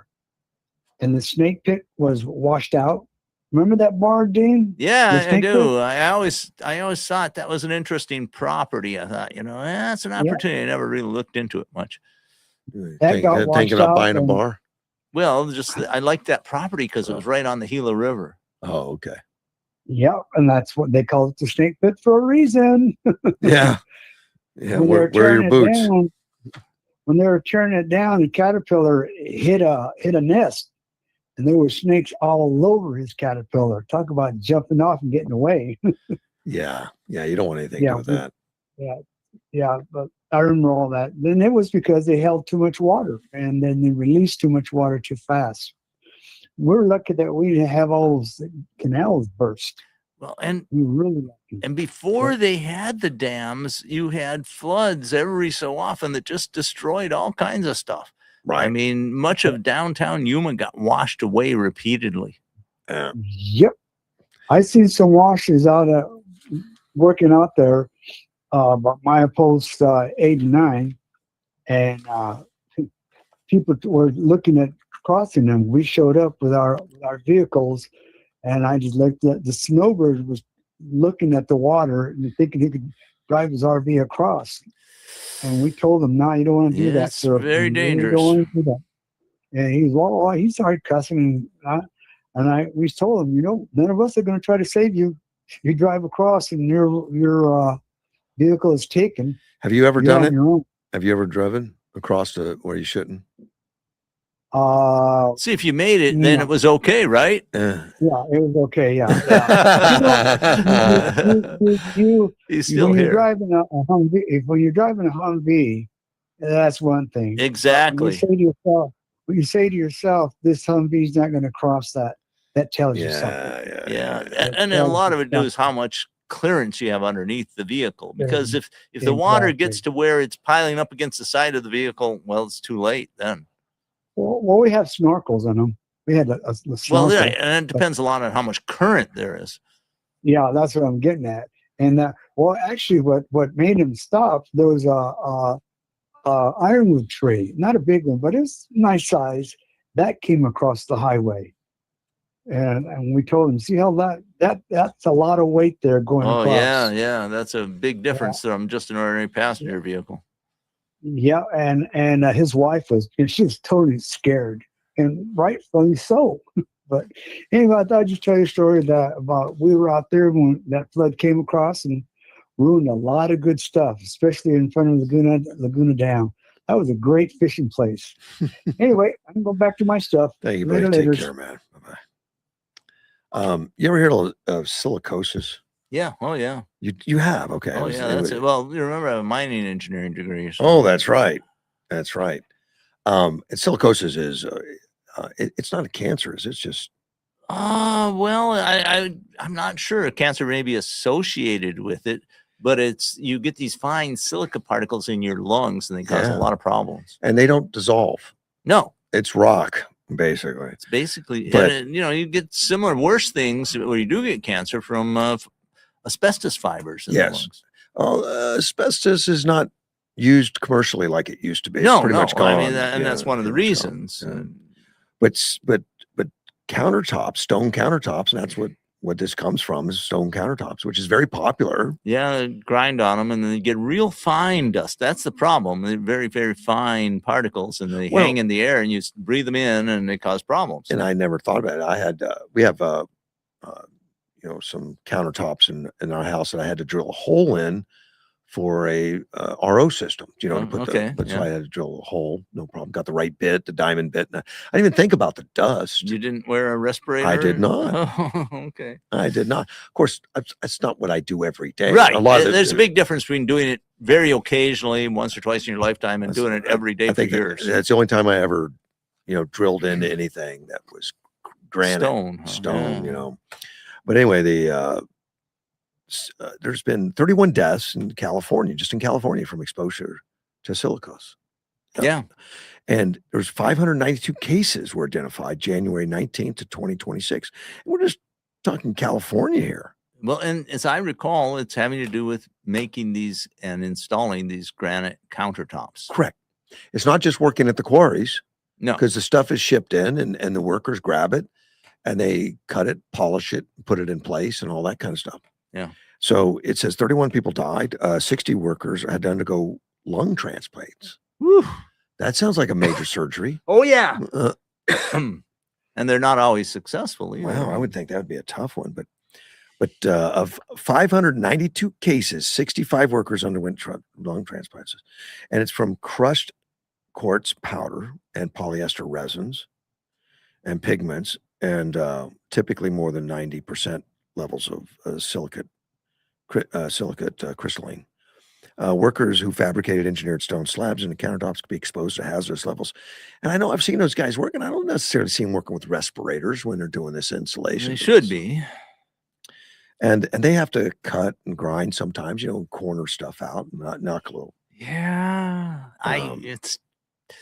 I've always been, I don't know, kind of sensitive that way. I just don't like breathing dust. So Yeah. I've been kind of careful.